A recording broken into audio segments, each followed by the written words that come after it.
He says he's a DSA member. He's a dues-paying DSA member. So when Guy talks about that they have more extreme positions in the Democratic Party, Keith knows exactly what he's talking about. And when Guy talks about sane-washing those positions, Keith knows exactly what they're talking about. That's what Keith is here to do. And that's what Jesiah's helping him do as well. And Pisco is trying his best to. It's just to provide like a liberal facade to a Marxist organization. He's a dues-paying member and he knows this. So the reason why he asks questions like this, like, oh, well, what do you mean by that? I don't know. He's not being, I'm trying to explain. He's not being stupid. He's not an idiot. He knows the answer, but he's letting Guy... They get away by masking on and people just kind of letting them in, True. right? So by identifying the threat, by kind of unmasking them, by kind of forcing people to really reckon with what they actually stand for and what they're actually trying to do, I think a lot of people were like, whoa, they really want to abolish prisons? That's fucking crazy. And I think that goes a long way. But I think that one of the reasons they get away with it is, like I said, no one takes them serious. And it's insidious. And that's why it's very, very dangerous. But we all recognize the threat of MAGA. All of that. As political commentators, we can all look at these shitty positions and say these are shitty positions, right? I don't think anyone here is disagreeing with this. Abolish prisons is fucking ridiculous, right? But if you're asking, what does the Democratic Party do when you say we need to cut them out of the tent, we need to get rid of this cancer, we need to stop the stone from rolling? Pisco is so good, dude. He's got to be a CIA programmed op. Pisco is so good at like creating the dialogue to just destroy any like actual conversations. This weird talking point of like, well, what do we do? What do we do? Tell me exactly what the prescription is. Like, oh, well, I don't think that we give them favorable coverage anymore. I think we call them. No, I need exactly. Tell me exactly the script of the video. You got to tell me exactly what the plan is. What is exactly the thing that we need to write of it? It's like, holy shit. It's like, it's so good at disrupting and diverting any like actual conversation. It's so crazy. Rolling down the hill. Okay. Stop so we campaigning message against better, right? He means I like agree with that. He means like publicly disavowing them, distancing yourself from their policies. Like, you know, like Biden did that, to be honest with you. Right. When Biden said, I am the party, when people were trying to tie him to like Bernie's policies. And so like, I guess, Wick, I'm just saying, like, I think the better outcome would be Hong wins. And then we have like sensible Democrats that are in positions of leadership that have platforms and influence to do exactly that, to just say, like, listen, Look, she's the governor. The voters made their decision in Wisconsin, but obviously the Democratic Party is never going to support, you know, getting rid of borders. Yeah, I just am I really throwing hope in I'm Keith, wrong. guys? He's here. Okay, bring him on. All right. Seven people. This is can you explain that to one Steve? How are they going to moderate the governor of fucking Wisconsin? Well, they're not, but they are just saying that it's better to have a DSA governor there right now than it would be to have a MAGA governor, and then they'll work on moderating the party in the future, moderating DSA people in the future, I guess. I don't know. Never had. Yo, what up, Keith? Hi. How are you? Good, buddy. You doing well, man? Good. Double check you're using the right mic. Go to settings at the bottom, and then make sure it's the right mic there. Certified little Brady bunch here. Is that? I'm gonna put Wick in the center though. There we go. Hold on. Do another mic check. Keith, do another mic check for us. Hi. Yeah. There you go. That's better. Yep. All right. There we go. Hi.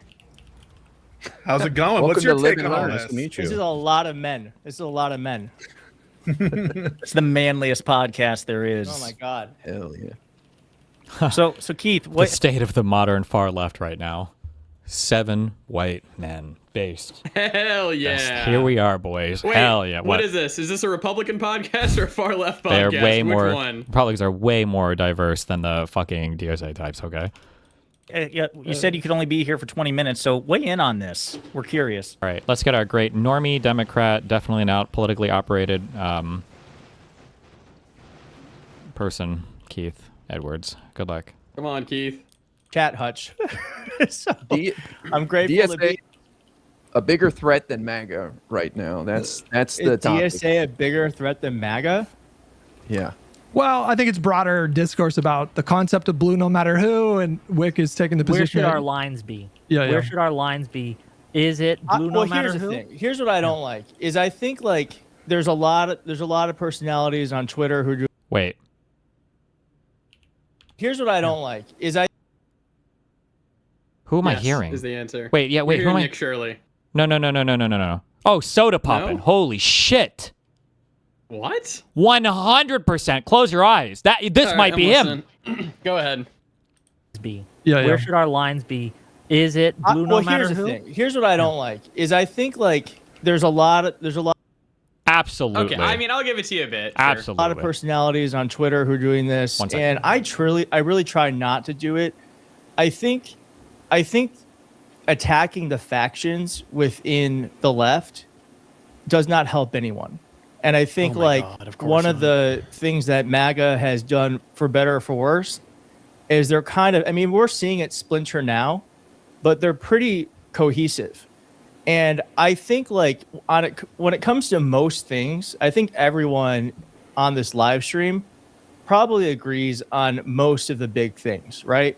And so it's like that small 5%, it just doesn't feel like we're all on the same team. Maybe that sounds like really like naive or something, but I think like we're all trying to like work towards in the same direction. Well, let me push back. I don't think the DSA has the same end. The way that you can tell that this is a lie when these people talk is if we were all trying to work in the same direction, you wouldn't hear the DSA types constantly clamor for a replacement of the entire fucking political party. Every time these guys talk, though, they talk about the need to replace all Democrats.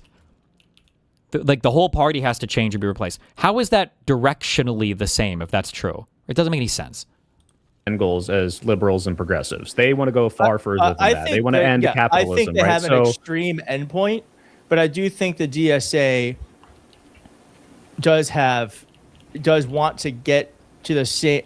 We are all going in the same direction. I think they have a more extreme end than say like liberalism. But see, it's just liberalism, but a little bit farther. They are. And remember, when they say we're going directionally the same, but they have a more extreme end, in these people's minds, even if they do believe what they're saying, it's always like left is good and more left is gooder. So if these guys are more left than us, well, we're where we are because that's the political reality, but they're even gooder than us because more left would be ideal, and that would be even the goodest of all we could do. Like that's totally different.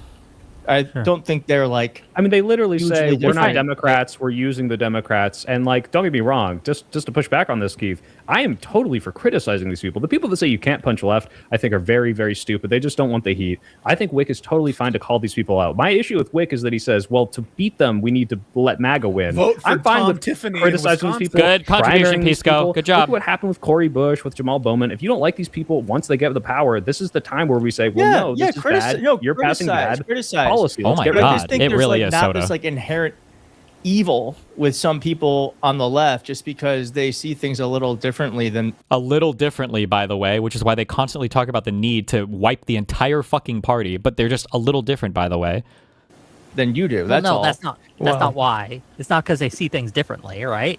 It's because they want to do things that I think that would fundamentally destroy our party and destroy America, and they hang out and are boosted by people. How many DSA members are there? Aren't there like only like 100,000 or something? Yeah. So like, much. But come on, Here's you're really the worried thing, about 100,000 people are going to Do you know how destroy many the Ku Klux country? Klan members are in the United States right now, Steve? Yeah, or how many Nazis There's were only in? like 8,000. How many members were there in Azov for all of the lefty people to virtue signal over it? Or how many? You could run this. It's just like. Why are we worried about 8,000 people? Yeah, but it's not a real. That's not a real thing. He doesn't believe that because I guarantee you, and I know I've seen this guy tweet before. This is a guy who would constantly tell you this is like the new wing of the party. We need to understand them better. Like these guys know where we're going. Like so, if you were to try to like throw this back and say like, oh well, it's not that many people, right? It's just a few. It's just a few of them, right? It's just 100,000 members. They would never let you use that to discredit what the party is saying, what the DSA is saying. There are polls showing it just that feels like it just feels like misplaced. I think it's more about their oversized impact on the discourse. Yeah. So it's true that very few people in this country identify as like an authoritarian leftist or like an actual Marxist or could even like define what those words mean. But DSA is not made up with people who think they're Marxists or. Oh no! Wait, hang on. No, but no, I'm saying there are people in DSA. There are people in DSA who think they are Marxists. Yes, who believe. No, that's the whole. But no, that's the whole org. That's the entire organization. Do you believe in everything in the Democratic Party? Oh my god. No, I don't. But I'm dude. saying like the organization there's a lot of DSA people in the are, DSA who also No. do not agree with like that. we can't cite the party's Like, platform. what do they put like those things that they believe in? I don't know what the. My clan- abolish my prisons clan- and my everything. clan doesn't even hate black people. What do you want yeah, me to say? like we can just look and see what they've literally posted publicly what their beliefs are, but I guess none of that counts, or we can't look to any of that. Yeah. That Have shit's you read nuts. their- I was at a have you read their DSA meeting platform? 3 weeks ago, and they were like, a majority of the people who were there were like, yeah, that shit's insane. The thing is like, Oh, that's a lie, by the way. Oh, the majority of the people who were motivated enough to go to the DSA meeting, or did he mean people outside the DSA meeting? Hold on. No, he was talking about a You read DSA, their- I was at a He was talking about what? a DSA meeting that he went to. Yeah, but he's saying the majority of the people at the meeting said it's too far left for them? Yes. Why the fuck would they yes. even go to the meeting then? These are going to be your most radical members, are the ones that are actually showing up the meetings. Like, You read DSA their meeting platform? 3 weeks ago, and they were like, a majority of the people who were there were like, yeah, that shit's insane. The thing is like, oh my god. there's a I discrepancy. There's like lie.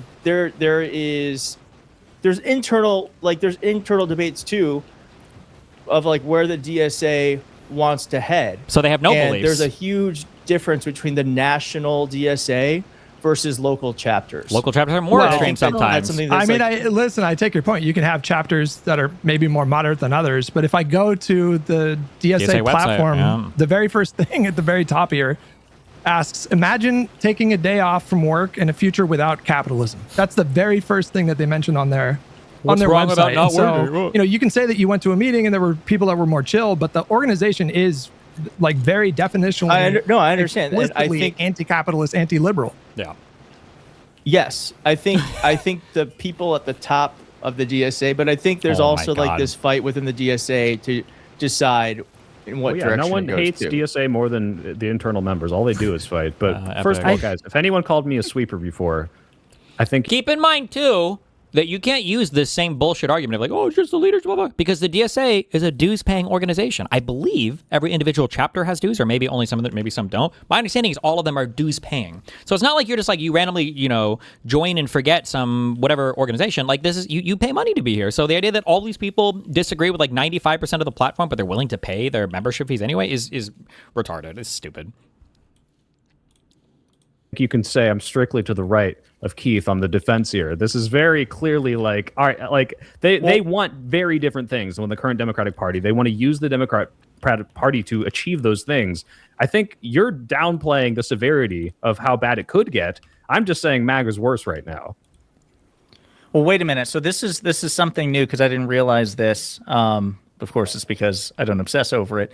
But the DSA platform was not voted on by its 100,000 members. Is that correct? It was approved. No, they have they have a convention and they have there's a convention convention and they vote on the platform. So it's democratized within the No, institution. there's a vote. I don't know how the whole process works, but Then why are you commenting it's not on like it? every member is voting on the platform. That's You know? no. It's like Every you're- not every Nazi Democratic agreed Party either. member Not every would gay vote on gay the person. Like, what a Democratic Party stupid platform. fucking. No. No, but if it was so disanalogous to what you believed, like, would you Why would call you yourself join a it? Democrat, You or would you wouldn't say, be a hey, I'm an member. independent and I don't really agree with most of this, but I'm going to vote as a Democrat, right? Like, you wouldn't be a member, a paying member of an organization that was that antithetical to what you truly believed, right? I also think it's you would. it's a bit of a cop out to say. Sorry, Keith. I'll just be real quick. It's a bit of a cop out to say. I'm not attacking you on this, Keith, but some of these DSA people are. They're like, I'm not associated with the national. I'm with the local. Well, Hong did that from Wisconsin. I looked up her Madison branch, and sure enough, there's a working group to abolish prisons in there. When she said she doesn't support that, so I feel like the local groups are pretty much in line with the national too. I mean, that's just hasn't Oh been my my God. experience, I but just yeah, disagree. I mean, I guess Yeah. you could paint with a broad brush and. Well, I guess, think but- I think there would be like unfairly mischaracterizing a group, and then there's taking their national platform. I think like the Democratic Party national platform similarly defines the party when those things are relevant every 4 years, and I just don't understand this idea that we give this wouldn't. grace to MAGA. Like if someone was like, well, I don't vote with Trump on everything, and there's some things I disagree with MAGA brand. That's true. 80% of the time, 75% of the time, they identify as MAGA. We wouldn't grant them this grace. Why are we doing it for these guys? Is it MAGA or MAGA? Good pivot. Wait, real quick. Will personal defense lasers shoot from my body if I'm in the tank, Or do I have to be out of the No tank? one cares about I this game, care. bruh. I don't fucking know. You're literally playing League of Legends, okay? I'm not playing anything right now, actually. You were playing League. Nice. Good one. Prove it. I would like to know. I think it's MAGA. Don't give them the soft A. They don't deserve it. The hard A. Good one. I think with peace and love in my heart, I feel like, Keith, you're sane washing a little bit. Why do they have There's to be this so concept. fucking gloves on with these morons, man? I don't know. But they have to be. They always are, yeah. What do you want me to say? What do you want me to say? In those circles of entryism, but not Wick, where these groups will deliberately infiltrate, parties like the Democratic Party, and then they run on populist, broadly like popular economic policies like, rent control or, lower taxes for middle income and low income people and subsidized healthcare.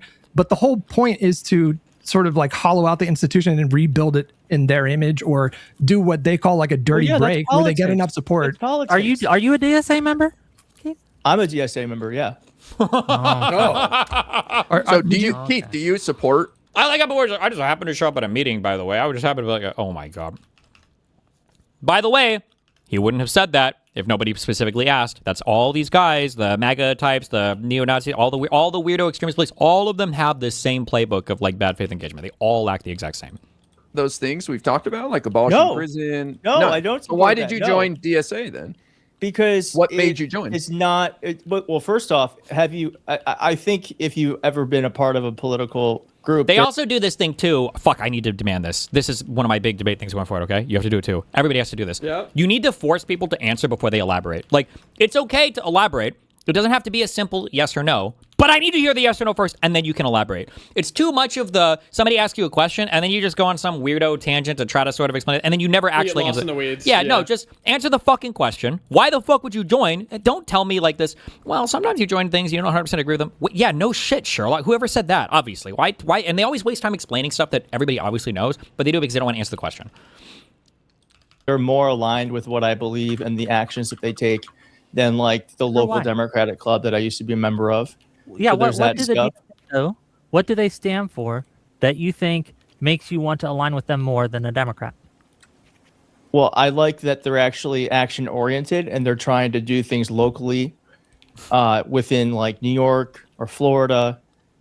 And they actually seem to be doing things that are changing politics for the better, in my opinion. We have Zoran Mamdani, who, if not for the DSA, AOC, if not for the DSA, wouldn't be political figures. And it just was really funny to me. I blame all this that shit the on establishment actually. Yeah, it helps is a little. so upset about the DSA when they're actually just helping create better politicians that actually are helping the Democratic brand. Well, how do you square that? How do you square that with like J.B. Pritzker, for example, who's been really aggressive on super progressive policy, or how do you square that with Abigail Spanberger, who signed nearly 1,000 bills into law in her first 90 days? I mean, you say like DSA are the ones that are action oriented, but the DSA meetings are more fun and have hot girls. What? That's it. It's all vibes. Well, I didn't know that. I didn't know that. Nobody said there were hot girls. Progressive policy, or how do you square that with Abigail Spanberger, who signed nearly 1,000 bills into law in her first 90 days? I mean, you say like DSA are the ones that are action oriented, but I just never hear a peep about politicians like Shapiro, who has like God tier net approval. No. I'm saying like Amazon is fighting a bill that's going through the city council in New York that would make it so that delivery drivers who do the last mile here in New York City have. Somebody posted in the subreddit a big thing saying that socialists and communists were against FDR and his New Deal. Quote, the liberal who succumbs to the United Front lure. I read that quote for you. I don't know how the truthfulness of that or not, but there you go. To actually be Amazon employees. Right now they're contractors. And so they've been taking a lot of actions around that to help push that through the process of the city council. That's what I'm sure, but that's not exclusive I don't to feel DSA. I don't feel like that's a DSA. That's not a DSA thing. exclusive. That is the DSA. This conversation is a little bit of a as a parallel to the conversation I just had. DSA people will come on and they'll just talk about like a whole bunch of cool shit, and it just has nothing to do with the DSA. Like Democrats in general like stand for all this stuff. Like, you want to do things that would improve healthcare in the United States, or you want to do things that would improve access. Like, okay, that's cool. Democrats want to do this. Like, nothing that you're talking about needs some novel reinvention of our party or the political system. We just need to elect more fucking Democrats in office. Well, they Democrats like fight. all of the insane policies. They're just too fucking masked up to say it. They like the abolish the police. They like moving towards the left. Yeah. Otherwise, like, they'd just be they dead. Yeah.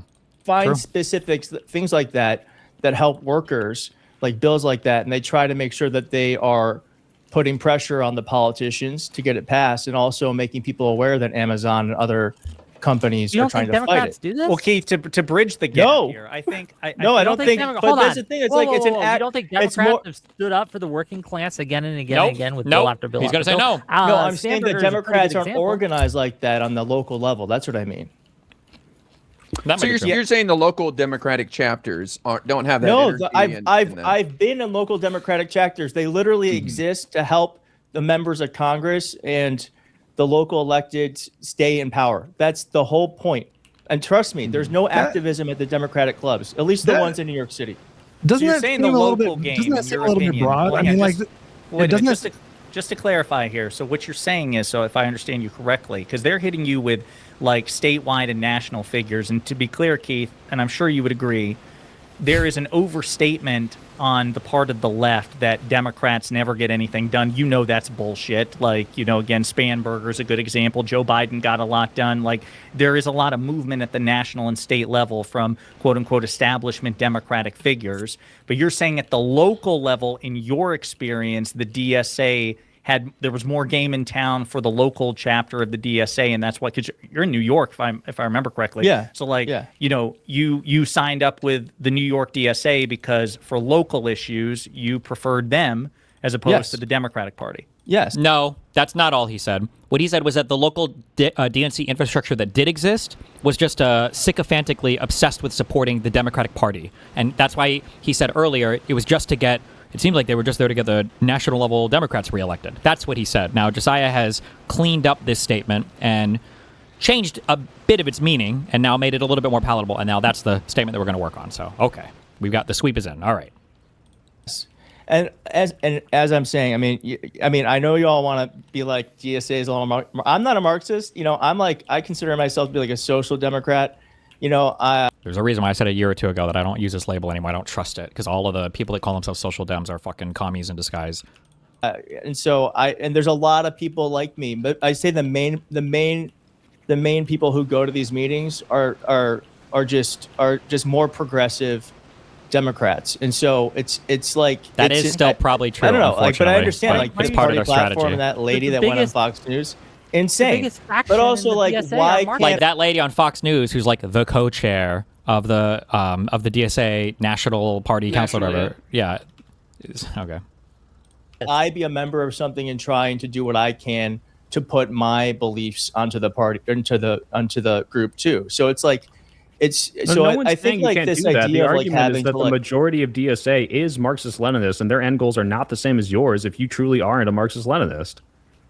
no, they're not. Wait, is the Majority's argument not. that the Democratic Socialists are Marxist-Leninists or Well, I don't know about Marxists? ML specifically, but like definitely. Good like, job. Good Marxist, contribution, absolutely. Pisco. Marxist, Jumped in yeah, again. Good yeah, job, yeah, Pisco. we derailed into autism. There we go. Explicitly. Guys, Yeah, should we get a Marxist, not- woman's voice not in here? Marxist-Leninist. Leftist Well, yeah, Blondie is Keith tried to already join. said about how all the testosterone on here. Do it. All right, let's do another panel. We could get nine. We could fit He nine doesn't have too people in much here. time anyway. I do have to. I do have something. I do have to get to, but Hi, Anne. How's I it do going? want to Are thank you a for coming card-carrying on, DSA because member? we're What do you have kind to of say proving about me this? right in real time. Nice to see you. No, can you guys hear me? Well, I've never Yeah. done it this Yeah. way before. Okay, that's good. Wick, I thought you missed me. What happened? You're do. all of a sudden you have to go now. Well, because I had the Liberal Action Network thing I have to do, and I Oh, okay. I told them okay, I'd push I it see. back a little bit because I wanted to fight the good fight here. But This is more important. no, I'll give you 10 minutes and then I have to go. There's good liberal work to be done, Wick. Come on. Yes, that's why I'm here. I'll give you 10 minutes and then I do have to fulfill my responsibilities. So True. All right, say I your don't want piece. to interrupt. What's up? I know you guys were just in the middle of something. You've already interrupted. Now you have to. Keep going. For what it's Look out. worth, I just want to say, Keith, just to put a button on it, like, I am not going to deny your experience with DSA, and I don't share, Wick's contempt for DSA or even Hutch's to the extent that that they do. Now, I do think that there is an illiberal strain within the upper echelons of DSA. I don't know. Hang on. The upper echelons. I don't know why The people are saying organization is like this. illiberal. Yeah. It's a Marxist organization, like avowedly. Like we can look at their platform, you can look at the leadership, but it's not an illiberal strain. That is from the top down. Is AOC a liberal? Is AOC a liberal in your estimation? She's not the top down. She's a DSA endorsed candidate. Didn't they disavow her? So wait a minute. So wait a minute. Why are you fighting me on this? Why are you fighting me on this? Because you want to paint the entire DSA as illiberal, and I reject that category. Like the entire Nazi government was not Gestapo, was not the entire, German Empire, Nazi Empire, whatever the fuck you call it. I don't know, the Nazi party was not. It wasn't every single person. It wasn't like a Jew-hating, card-carrying Gestapo member. It's just such a dumb. The equivocation of all these things. It's like the DSA is a Marxist organization. Every single member of the DSA isn't a Marxist. Like that's not what we just said. Hello? Like the majority of MAGA are not fascists, right? If you genuinely believe that, you're brain broken and retarded, and you don't understand U.S. politics. The majority of MAGA are fucking retards. No offense, love you, mom and dad. But you retard is a compliment, because if you're not a retard, you're a fascist. Okay? Most people are just not politically plugged in enough in our uni issue and are just dumb as fuck when it comes to whatever political shit. Because also, it's not even that they're dumb. It's just they have fucking lives, and nobody wants to fucking debate politics all day because that's some nerd shit. But the idea that most of the DSA are not Marxists is somehow a defense of the organization that is avowedly Marxist is such a weird equivocation on what we're talking about. It's so dumb. The DSA is you're either a liberal or you're oblivious. Yeah, I guess. / uninformed. Like it's one of those two. Yeah. Listen, I don't know. Have you read their platform? I've read their platform, but this is where I think he has a fair point, which is this idea that literally every single candidate or every single member of the DSA must co-sign the illiberal extreme. Like that's not true of nobody would even say that. You should stop a thing when somebody does this fallacy. Somebody does this thing where you mention an organization and then somebody's like, are you saying that every single person in that organization is that thing? Well, of course not. It's so fucking retarded. I can't be here for too much longer, Reason Bro, so go hit me up with a 20-second thing. What do you got? The DSA are further left than like the Corbyn wing of the Labour Party. Of course, yes. Details of it. Yeah. You were completely right on Corbyn, by the way. I'm glad they got rid of him. And there's Diane Abbott, who's still a Labour MP, who is like simping hard for China right now, and she has influence in the Labour Party. I hope the Dems don't have this issue, and just the flipping the policy, international policy of the DSA, like the anti-NATO position. Of course, is it's machine gunning yourself in the foot as a country. Well, they don't believe it. They think that the American empire is evil, so this is like congruent with all their positions. Exactly. And if they don't agree on the platform as members, then why be a member in the first place if that's the platform? Especially when you have to pay dues. It's not like you're just like a part of a political party. Like you're a dues-paying person. Like how can you say that you actively have to? It's not like you forget you're a member. Exactly. Yeah. And I just find it shocking. And the difference between American politics and British politics is you get these like razor-thin majorities, and like every member in the House and in the Senate really, really counts. And you do not want somebody there that's going to compromise on policy like supporting Ukraine. They can make a bigger difference in the UK system. And I have to be honest, I think the debate about whether MAGA is worse than DSA is a distraction. Even if the DSA isn't as bad and you have a slightly better America, so what? They're terrible. You're choosing between two terrible things. And I think it becomes a distraction of a conversation. The DSA is destructive to the Democrats. It'll be destructive to the US. And it's just really sad to see. And I hope lessons are learned from the UK with the Socialist Campaign Group, which is the equivalent. But even they support Ukraine. Even they are anti-Russia. The DSA are further left than the most extreme socialists in the UK. It's really, really sad to see. Anyway, sorry. No, you're good. Thank you very much.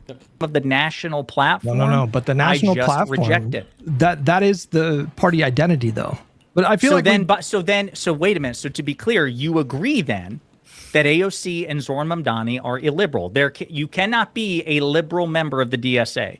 No, right? That's not. He's saying the majority of them are. I was learning. I feel like somebody mindfucked Pisco into being like the Andrew Wilson 2.0, and I wonder if Pisco behind the scenes is like mindfucking people into being the Pisco 2.0. So it's like what a crazy, weird binary representation of everything. Like it's just I don't know, man. The problem with all of the national platforms. You're trying to find a contradiction. You're not. No, I mean I found it. And then here's Pisco. Yeah, answer. Yes or no. I found it. You're fucked. No, but You're she fucked governs because- like a pragmatic, progressive liberal, and she's DSA aligned. She's still, Take AOC she's still- out. What about Mamdani? Mamdani has not been disavowed by AOC or by the DSA. Like, you can see how effective this is it entryism? You can see how effective this works, right? Mamdani is here, ostensibly governing as a liberal, right? A lot of it is just continuations of last mayor's policies. You have Keith Edwards here, who is a fucking DSA member. You had to tease that out of him, okay? These people are openly, like, or depending on where they're at, these guys are extremely far left. Socialist, Marxist, whatever you want to call them. Stalinist, Marxist, Leninist, if you're talking about a sign, who knows, right? These people are very, very far left. But they can always point to Mamdani, who is a DSA guy, but he's like the good one. He's like the chill liberal dude. So that all of your libs get roped into defending, like, all of the extreme DSA shit, because look, Mamdani's like he's a good one, right? He's the gateway drug. It's literally like the Trojan horse of, tankies. Oh my God. Is Zoran Mamdani illiberal? I would say so, yes. He's a communist, yes, I would right? say so. Okay. I'll Yes, be he right is back. One illiberal. second. I don't mean to bail. I'll be right back. 1 second. Yeah, Josiah here. I'll argue for Hutch because I agree with him here. Like the idea that this isn't a majority of this like coalition. I did not say even majority. I said the idea that literally every single member. No one's saying there aren't exceptions. They're saying this is the DSA, this is the org, this is their national platform, and this is what they're pushing. Like, why would you be a part of an org if you're that opposed to communism in the long run? If you're that, I feel like this is it Itachi? I've never watched Naruto. The guy who gets like taken over, or is there somebody in Naruto who gets taken over by like a bad guy, then he comes out from his body at like the last moment to do the right thing? That's what is happening with the Soy Pill right now. Before. opposed to seizing private property, if you're that opposed to this national platform. Can you be a liberal who is not opposed to communism? I don't know if you can have liberal communism. No. Okay, so then by definition, there can be no liberal member of the DSA, right? That's right. You're boxed in, Soy. No, Wait a minute. people in the Square DSA who do circle not for me. support communism. No, said you literally. can't It be part of sounds does like not- Keith is one of these people who is just like, no, even though a majority of the people kind of want this illiberal communist How can seizing you of private Josiah property. fighting liberal? fucking this Keith guy's point? I don't know. I don't know. My guess is friends behind the scenes, but I don't know. And that's a kind of a mean assertion, but I don't know.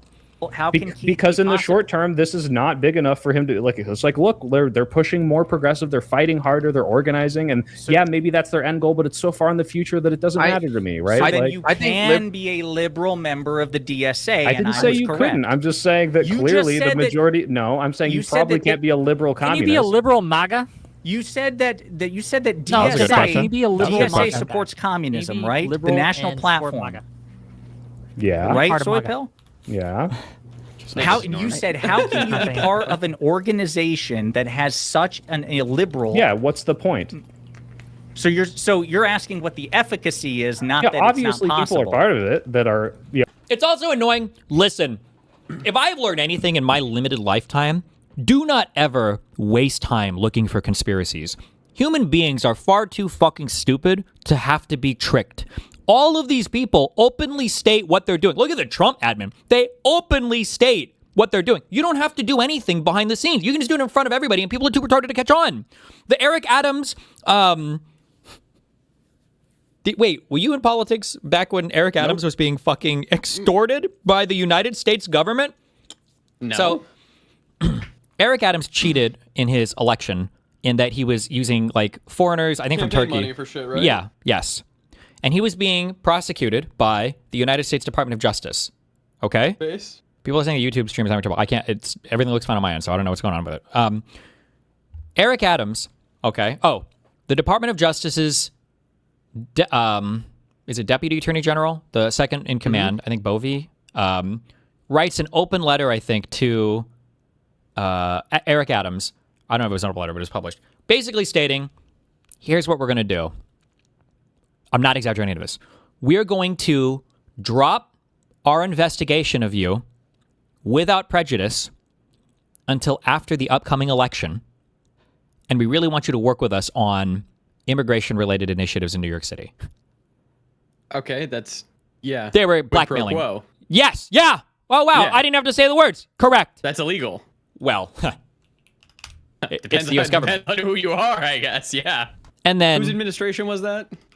Trump. Oh my God, what was the name of the was he DHS or what was the name of the guy? It's not Hochul. Or Mark Hochul. Wayne Mullen? No, oh my god, I keep calling him Hochul. No, the guy that had the bribery thing and then they dismissed it. Tom what? Tom Homan. Okay? I know who you're talking. Homan. Yeah, that motherfucker who's still around, by the way. I think he's the leader of the. He's the White House border czar right now. Okay. EPA or whatever. Oh yeah, it's a border czar. So after they make that deal, saying we're going to go ahead and drop your investigation until after your election. Okay. Right after they make that deal, Eric Adams starts appearing on Fox News. This was one of the earliest things that set me off. Now I don't give a fuck because fuck the whole government is fuck. This is crazy. It is like so many people resigned over this in the Southern District of New York and in other places, and they were fiery. There was at least one. I think the guy who wrote his resignation letter and published it publicly. It starts with something along the lines of it's like, I heard a rumor that you were considering like firing me. I just want to let you know I'm resigning. And here are the reasons why. It's like a travesty to justice. It was a really good resignation. I think it was like 1.5 pages. But like many times, it's just insane. You have the guy being openly extorted. Everybody in the country sees what's going on. And now he's here, being buddy-buddy with Trump's. I don't think he was the border czar at this point. He was doing something else, I think, in immigration. And it's just like, it's insane. And this guy had his own like $10,000 bribery scandal, whatever, that was also dismissed by the DOJ. This is unbelievable. It's just unbelievable. He's not being prosecuted at all? No? Eric Adams? Yeah. No, I think he played ball with the Trump admin. He might have been Department of Homeland Security back then. So yeah, it was gone. It's just crazy. So yeah, these are things that the new 50,000. The new Senate and shit can fucking hopefully do something about, but I think everything's gonna wait until 2028. Maybe, yeah, we'll see. Is he just gonna give a pardon to everybody, by the way? Pardon's gotta go. Mm-hmm. Hold on. Okay. A lot of people resigned over this, but this was one of the attorneys that resigned.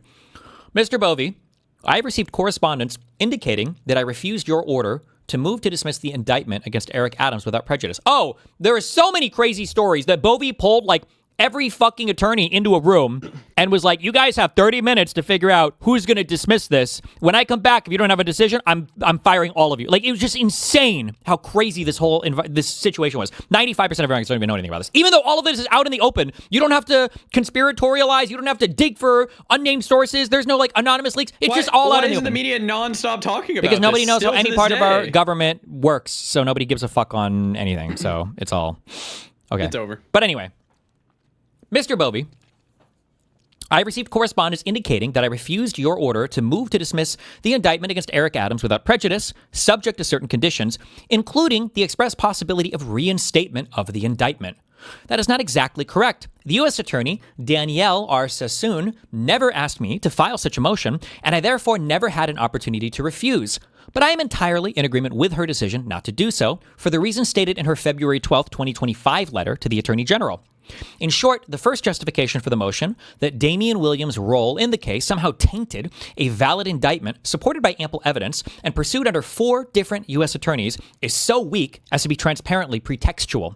The second justification is worse. No system of ordered liberty can allow the government to use the carrot of dismissing charges or the stick of threatening to bring them again to induce an elected official to support its policy objectives.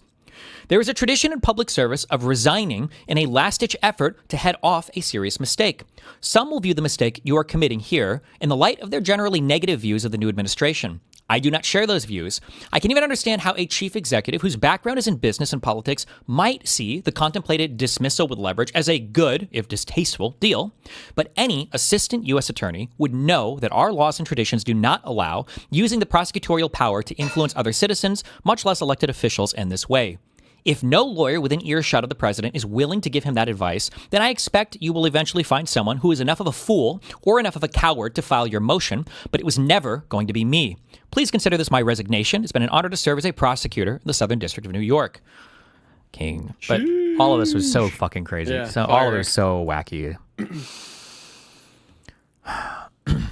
Asking what the efficacy is, not that obviously it's not possible. people are part of it that are, I don't think okay, the well then AOC we're is. good. We're good. Then Okay, yeah, 100%. we didn't disagree. Okay. I'm just, All right, but the fear was not, can you be an exception in this? The fear is, hey, these people do not have the same goals, the same end goals as you. Some people in it do, some people don't. Most probably don't if they are Marxist-Leninists or Marxists. I'm assuming I'm assuming so Keith Keith, is a- then we agree that Keith is a liberal member of DSA, and it's I don't know possible to be liberal members of the DSA. I don't know If if he's telling the he's liberal truth, or yeah, not. sure. Okay. I just don't know why you're fighting so much on this one particular thing, It's Jesiah. possible Like not instead to of be just a racist, acknowledging. KKK member? yeah, Well, yeah, it's possible. Not to be meany, but like that sometimes, or I don't want to say that was frequently the case, but like the KKK It was could like, exist, yes. it was like the thing in small towns that kind of everybody joined and was like, it was part of the fucking community or whatever. So like you would join it. You might not necessarily be like, I want to fucking go lynch black people. But especially in the, like, I don't know how long the KKK went to, but especially. My KKK chapter didn't do any lynching. Yeah, sure. Well, I mean, the majority. Nah, don't make me defend the KKK. No, I know what you're saying. What is the year onwards? It was a surprising number, but it was like there were like a dozen lynchings by the KKK, like after the was it like after the Civil rights or no, way before that. It was like after the 1920s or 30s. I'd have to go back and check, but I'm not defending the KKK. I'm just saying that fuck it, I don't care. Never mind. Maybe they're anti-Jew and anti. You love the KKK, is what you're telling me. This is an organization. why is that, Jesiah? If you're having trouble on YouTube, go follow or go do Go to kick. kick. I don't know why it's none of my frames are dropping on my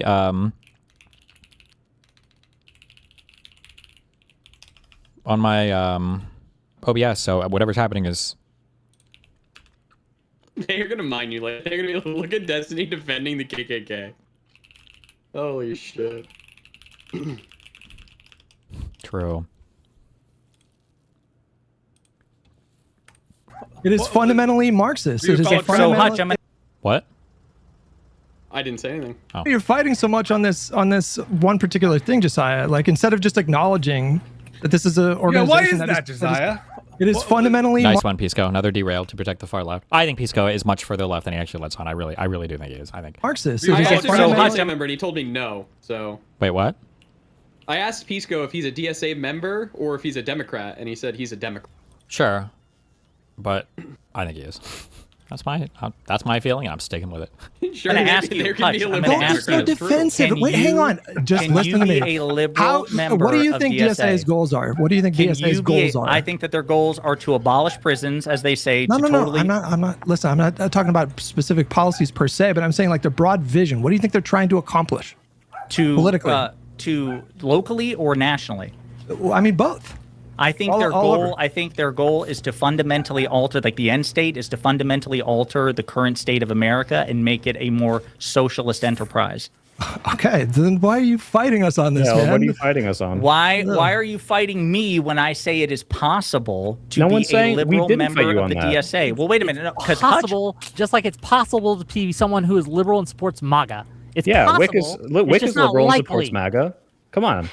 actually, I don't know if that's the case. I have to think about that. I don't. Oh my god, that's brain broken. I'm so sorry. That's like fuck. He should just make videos about Trump. Your opinion on anything related to extremist politics is immediately disqualified. You really think that 52% or whatever of the American voting public is openly and avowedly fascist?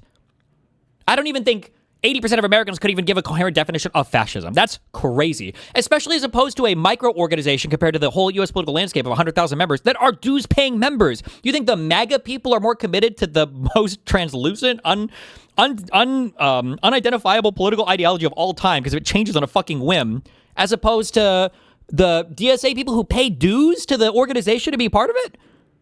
Bruh. That's crazy. That's got to be like I've debated myself into this position and now I'm locked here forever. I don't know. It's not Liberal and likely. supports MAGA. Come on. Actually, I don't know. I don't know if that's the case. I have to think about that. I don't know if it's possible to be a It's liberal possible MAGA in the supporter. same way it's possible to be liberal and support the DSA. I want to ask Keith. I do have as to a go lib- soon. Just FYI. Keith, I assume you're a liberal. I'm not trying to. And is that correct? Do you identify as a liberal? Are you a socialist? Like how do you? Yeah, liberal. Yeah. How do you identify, Keith? Yeah. Are you afraid that as a liberal joining DSA that you could open the door for some of the more extremist stuff by legitimizing them? No, he wants to.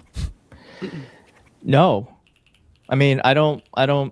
What do you mean? So you've heard Legitimizing some them? of their Aren't they already national legitimized.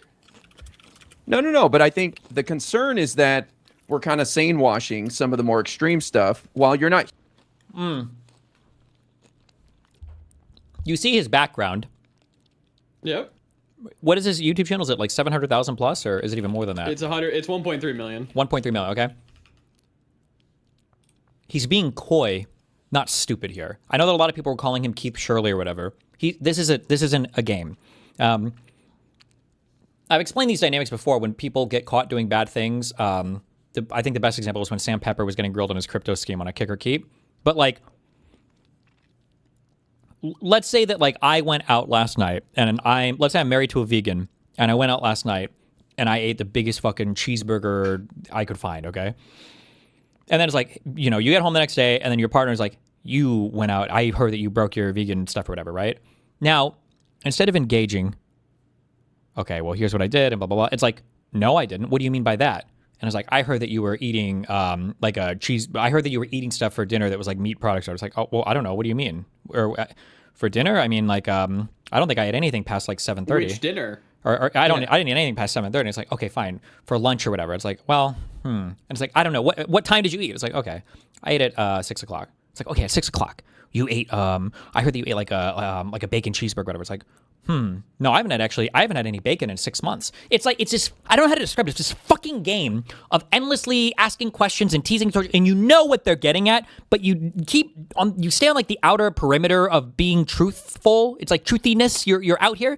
And this is the game that he's playing. When he's saying like, well, I don't like. I think the concern is that we're kind of sane washing some of the more extreme stuff while you're not hearing that from the people on the ground at the meetings you're going to, but people are concerned that it's a Trojan horse to bring in this group and this ideology that undermines capitalism and liberalism. Does that concern you at all, joining a local chapter? No, I mean, I think I personally ground at the meeting some of the more extreme stuff. No, but I think the concern is that we're kind of sane washing some of the more extreme stuff while you're not hearing that from the people on the ground at the meetings you're going to, but people are concerned that it's a Trojan horse. I mean, I don't. Okay, sorry. You could enable open door for some of the more extremist stuff by legitimizing them.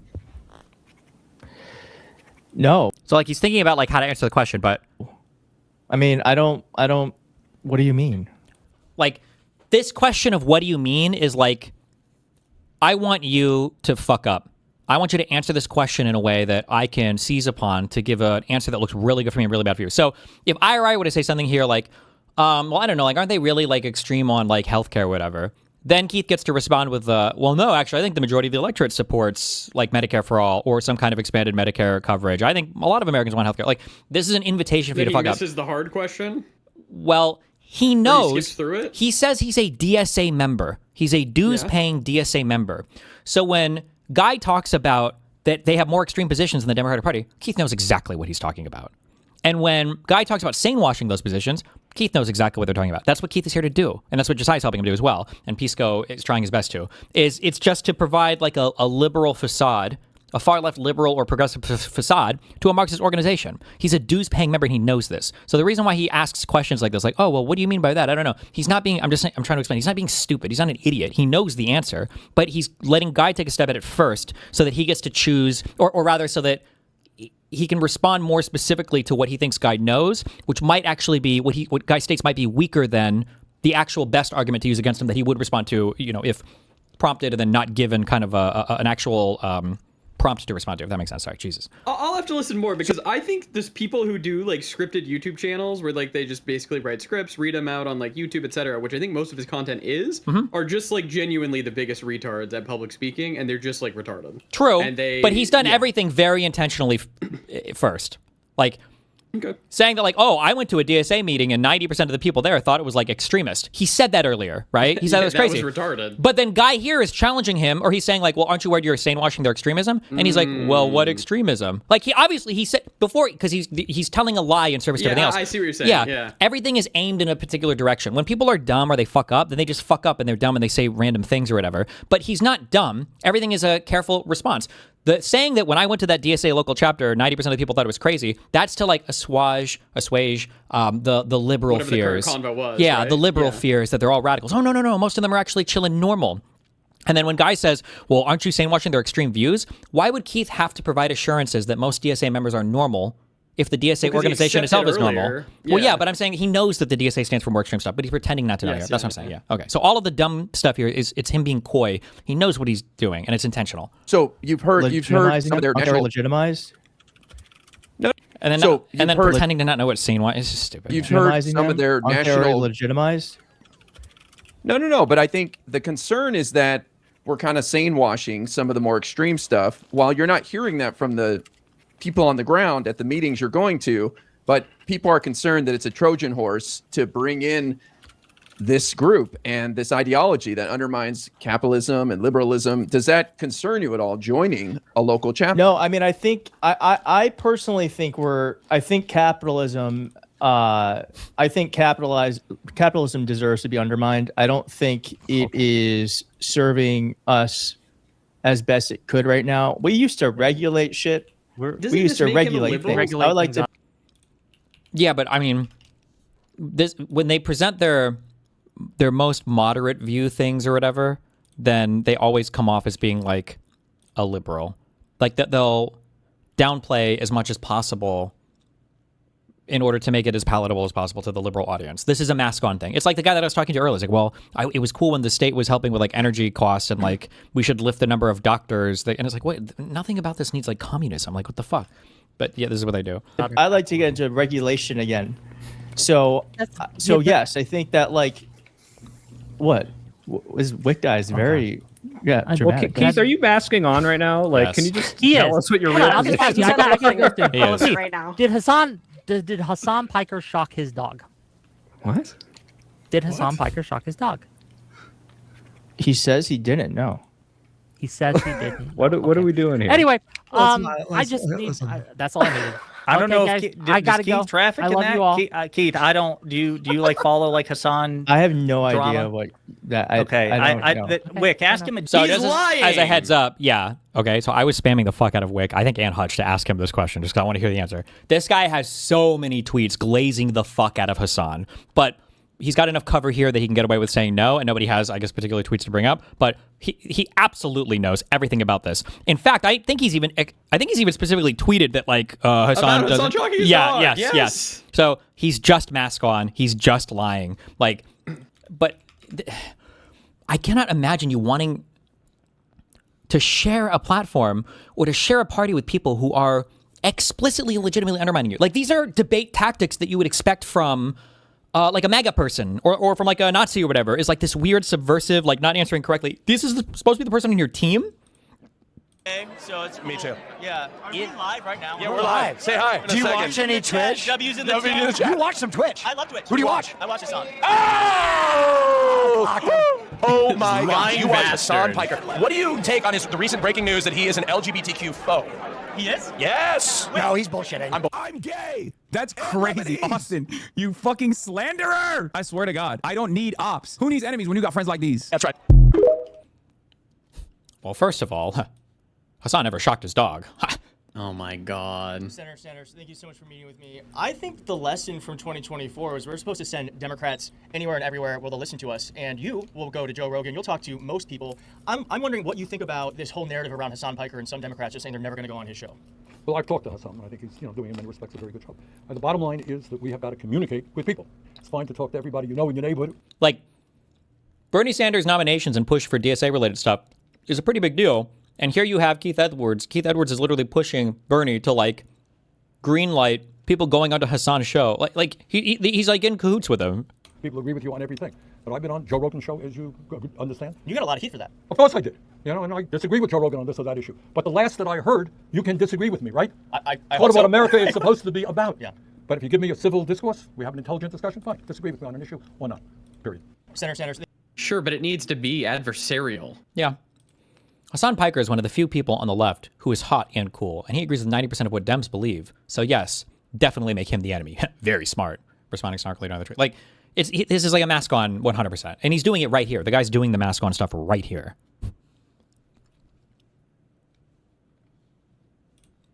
Wait, Different question. Since you're doing Twitter, hold on. What?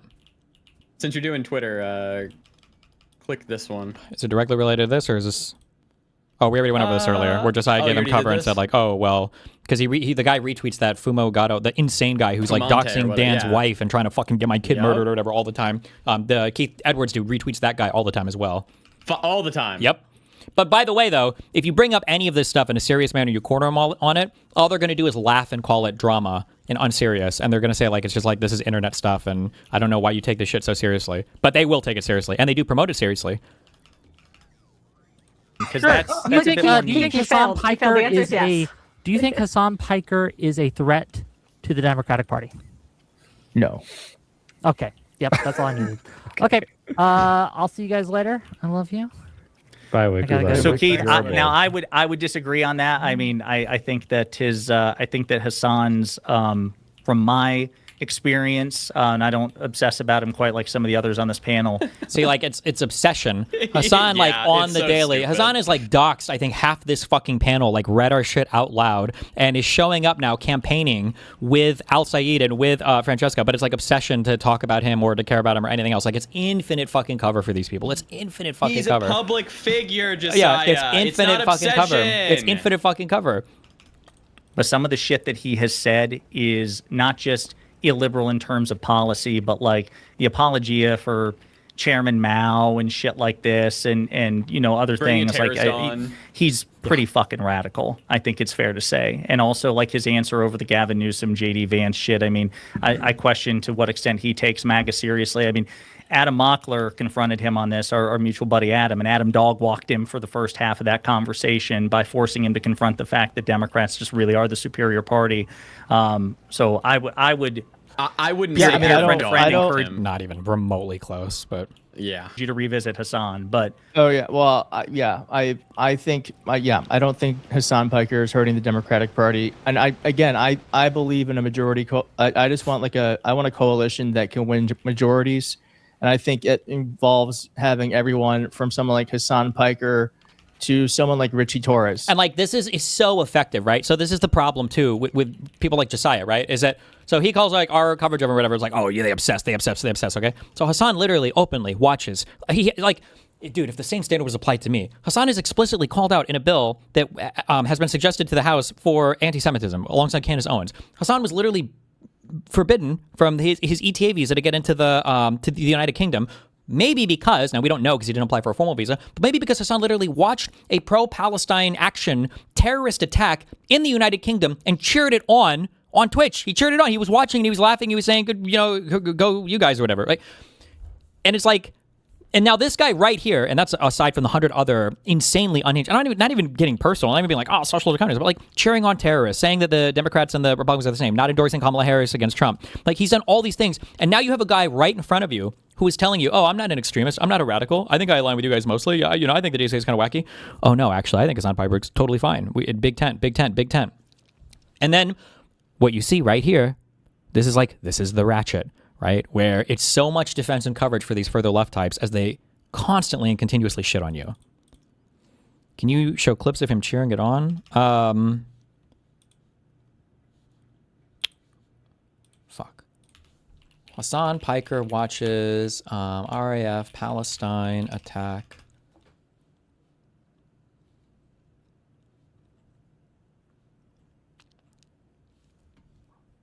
I have the video on my... Dan's like the wake up Daddy Jarvis Daddy's home clip right now. Fuck. I have the video on my desktop. I just don't have it. Yeah, you can just listen to what he's saying. He's just watching the We Are Palestine action.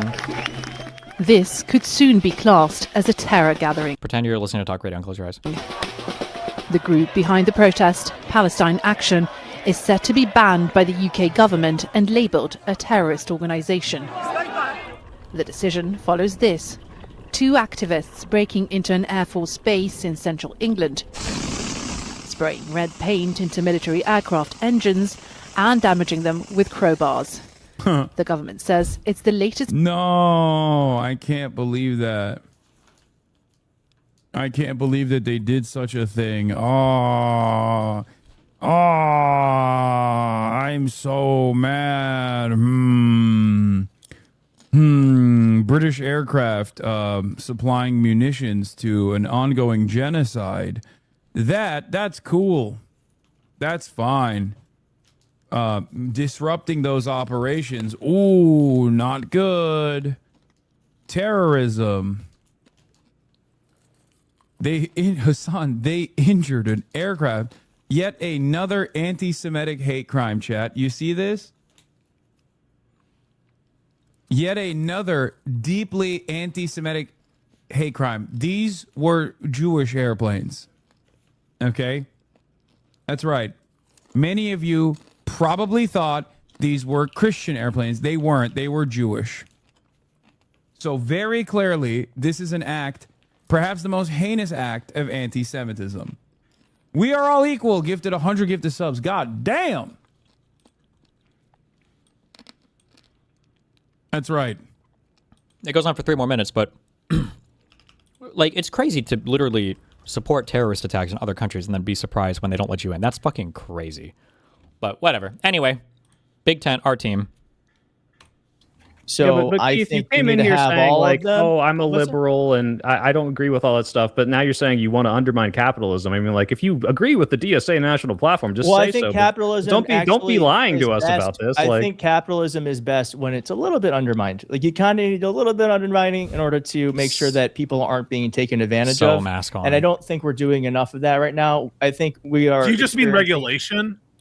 Yes, regulation, but that is literally yes, Yeah. but that's yes, but we don't even do that anymore. But I do think when it comes to like certain companies, I don't think those companies should exist as free market. So, like, I don't think there's a that's free more of market the strain. solution. Because when you say we need to undermine capitalism, what people will hear, at least on this panel, is like undermine the ownership structure and the power structure. Well, I related to think capitalism. for some things we should, like, I don't understand why there's oil companies. I like how Pisco tries to like endlessly launder this guy's opinion into something more reasonable, and the guy he won't, because he's not going to go that mask on. Like, he is going to stand just like in wishy-washy language, but like I don't know, when I listen to Pisco, I have to assume he's retarded. I just don't know if they don't understand like how radical these people are, or where their beliefs are. I can't tell. I don't know if they know or not. I just can't tell. Structure. Well, related to I capitalism. think for some things we should, like, I don't understand why there's oil companies. Why? Are you asking me? No, I just don't. I don't like. I think for some goods, for some like products, and maybe I'm like a little juvenile, but I just don't understand, like, oil. Kind of, I feel like it's the Earth's. It belongs to everyone, you know. And so I don't understand why there's things certain that belong to companies- Earth should not be companies. Like, If I think there's some. I think there's some. And shit. Yeah, I think some products. It doesn't make sense to me that. I like how when Wick says, I think the DSA are like a threat to the party, Pisco's like,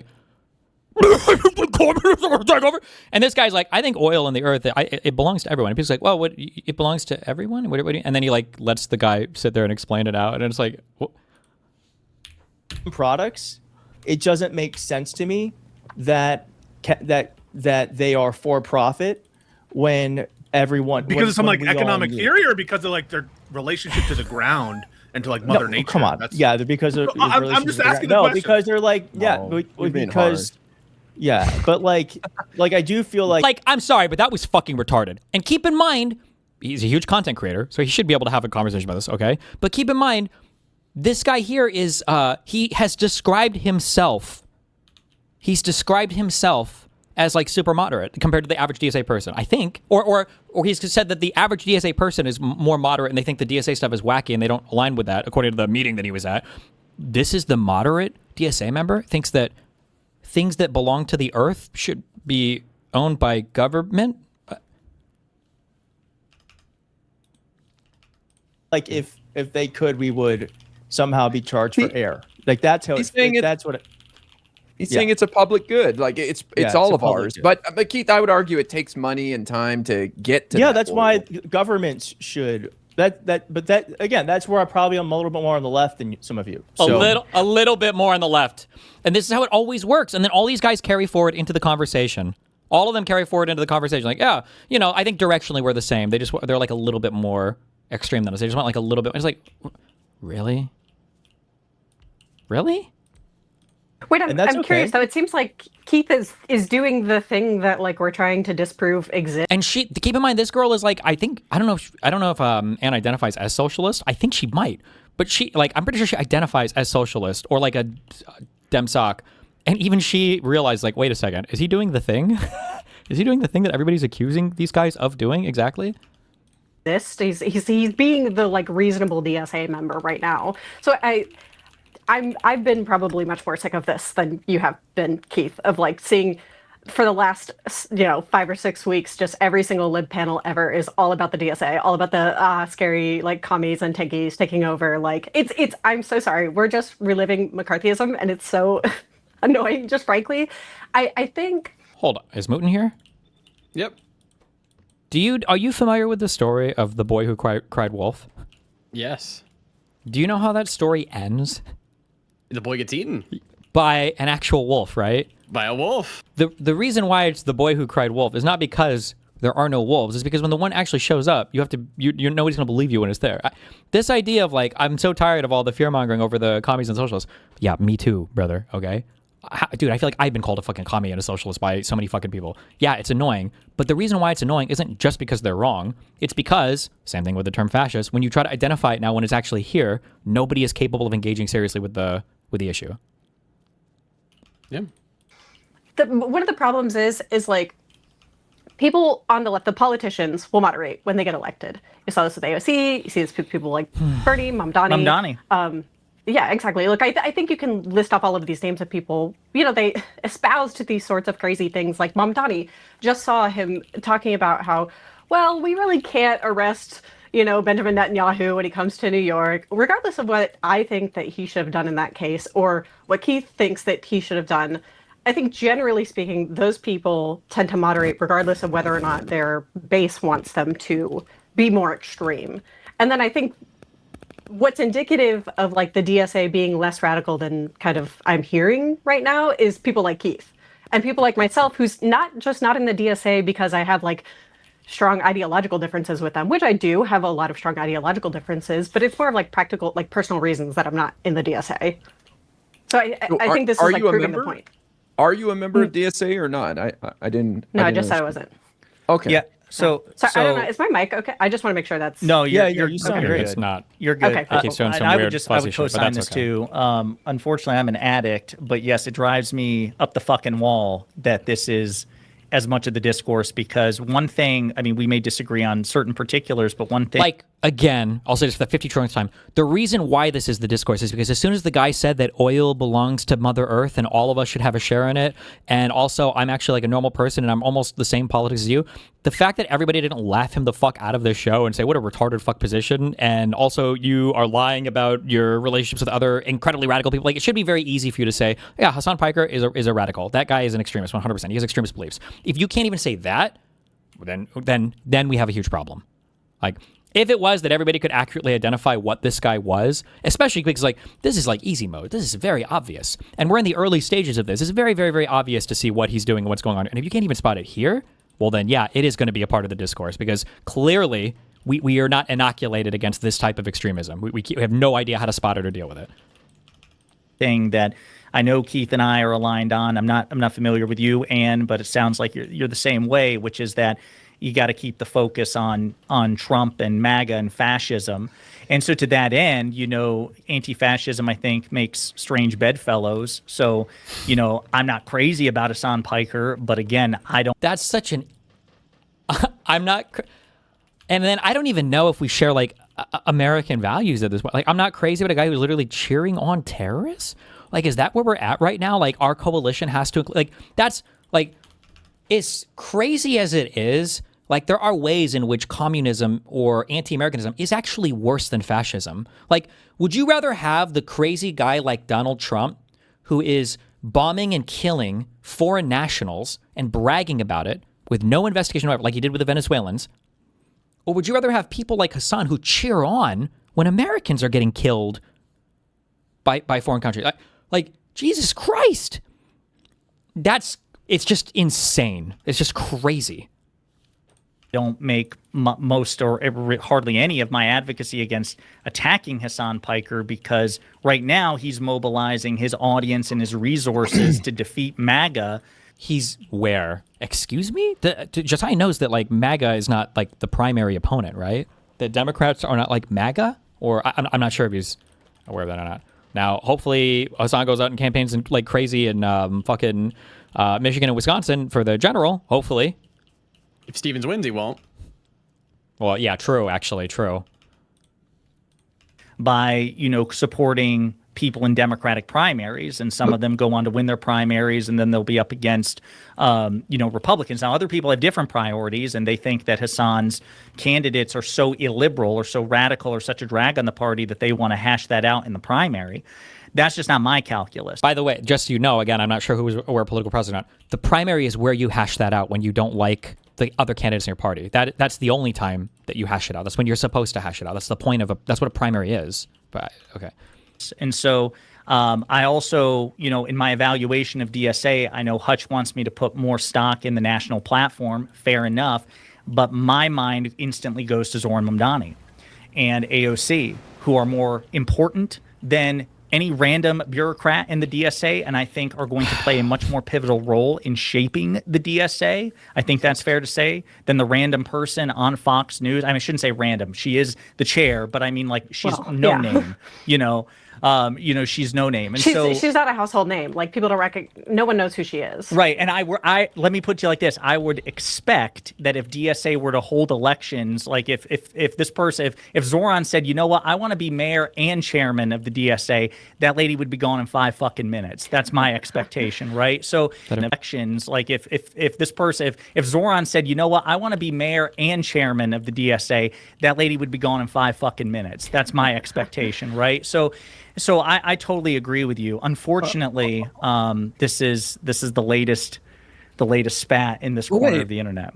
I don't understand, because I feel like, for the most part, when I see the more public, visible DSA people that are out there doing advocacy, they present themselves with hostile framing. Their whole pitch is, we want to completely destroy the Democratic Party and replace it, and they take an inherently adversarial position. And so but Hutch, I don't understand. The Democratic Party isn't worth saving. I'm almost finished. Jesus. And so when you say, I don't understand why people are throwing such a fit about the DSA when they're over here just trying to give people health care, but that's not how they're presenting themselves. They're okay, I didn't say that. Well, I'm taking liberties a little bit, but that's the Democratic Party isn't worth saving. It's like, you heard you it. disagree with giving people health care, but that's not the issue that I have with DSA. The issue that I have with DSA is that they're foundationally an authoritarian, leftist group, and I'm a liberal who likes liberal things. And so, I also have concerns about do you have any concerns about El Sayed and Hong relatively underperforming to the current climate right now? I mean, does it concern you at all? I guess to that, there's the thing I like to think about with that is Alyssa Slotkin won by, what was it, 0.1%? Was it 10,000 votes? How many votes was she it? She overperformed Kamala in a year where she underperformed Kamala in raw votes. It's just that that most people that voted for Trump didn't vote for Mike Rogers, or not. Alyssa Slotkin is undefeated in competitive races. You understand, she has insane value for the Democratic Party, right? Can we not aspire for more than 0.1%? That's what I mean. And why don't you go win some elections in competitive places? I guess they're trying to now with Francesca and but DSA are not running different. We can but just DSA try are not something different. Okay, but DSA are not running in competitive races though. Now they They're are. only targeting not deep DSA, blue state. but he believes he's definitely more progressive. And he's underperforming. I've never seen a single poll that wasn't an internal from him that had him beating. You see, the thing that he just did there too, right? Because people argue with me, and it is technically true that El Sayed is not DSA. And then people get mad at me when I say, well, I mean, these people are all aligned. But you see what he's doing there, right? This guy is trying to claim him, right? These people do see themselves as aligned. I do think that they have. I think the strategy of who identifies as DSA and who is just a populist candidate, or I do think there's strategy with how these people coordinate and figure their stuff out. It's retarded that. Never mind. Fuck it. No, say it, Moot. Get it out. No, okay. It is what it is. Really? They're just stealing our party, but they sometimes won't run as our party. Sometimes they're DSA members who are running for Dem. Sometimes they're Democrat who just court the DSA, but technically aren't DSA members. Yeah. It's electoral. It's strategy. I mean, it's strategy. Yeah. They're smart. Cheers. So Keith, that's because Hutch. But when you're in a competitive primary, it tends to sink both candidates, and so he hasn't had positive ads out there yet, and there hasn't been there hasn't. You say that about I mean, couldn't you say that about any like moderate Democrat who also ran in competitive primaries though? Like, No. But I'm saying it's not fair to compare his polling right now versus when he becomes a nominee. Okay, I'm gonna This is a retarded point. Sure, yeah. I'm gonna restart my YouTube stream, guys. I don't know if that's gonna help or not, but maybe it'll. Oh, 1 sec. Play donos while you do it. They should all come to Kick. Yo, shout out to the Steven, Kick chat. please bring Lauren Southern back. I miss playing Arc Raiders, and chat deserves the Arc rating content. True. Does anyone else have the memory of getting a physical as a kid, but no one told you what a physical was? So you just have a memory of a grown man groping your genitals? Jesus. No, I don't. I got you banned from the event, haha, because I'm scared of you. Why? Cause you can't debate me, bro. You know what, Destiny? You're right, bro. Kaya, stop moving. I love that one. Commie concern for progressive reform under parliamentary democracy is little more than a temporary expedient designed to enlist as many allies as possible against the day when the class struggle attains its climax in revolution and the dictatorship of the proletariat. The commies of the world are the self-appointed midwives of this violent historical birth. Communists must be taken out of the political back alleys and walk them up Main Street in the full light of informed Opanon. Okay. Have you seen this new Dan Saltman Dogwarts conspiracy video? Yeah. That's the one. Jamie pulled that shit up.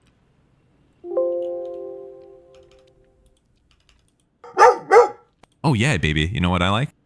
We're gonna make so much money. Oh. Okay.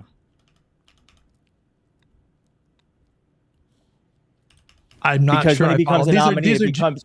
No, I'm just saying that. No, I understand, but that's like there's going to be tens of hundreds of millions of dollars of positive and negative spent on Abdul and against Mike Rogers, and so until that like it's just not. That's what I mean. And like Mike Rogers has been basically running unopposed, so he's probably at his ceiling, Mike Rogers.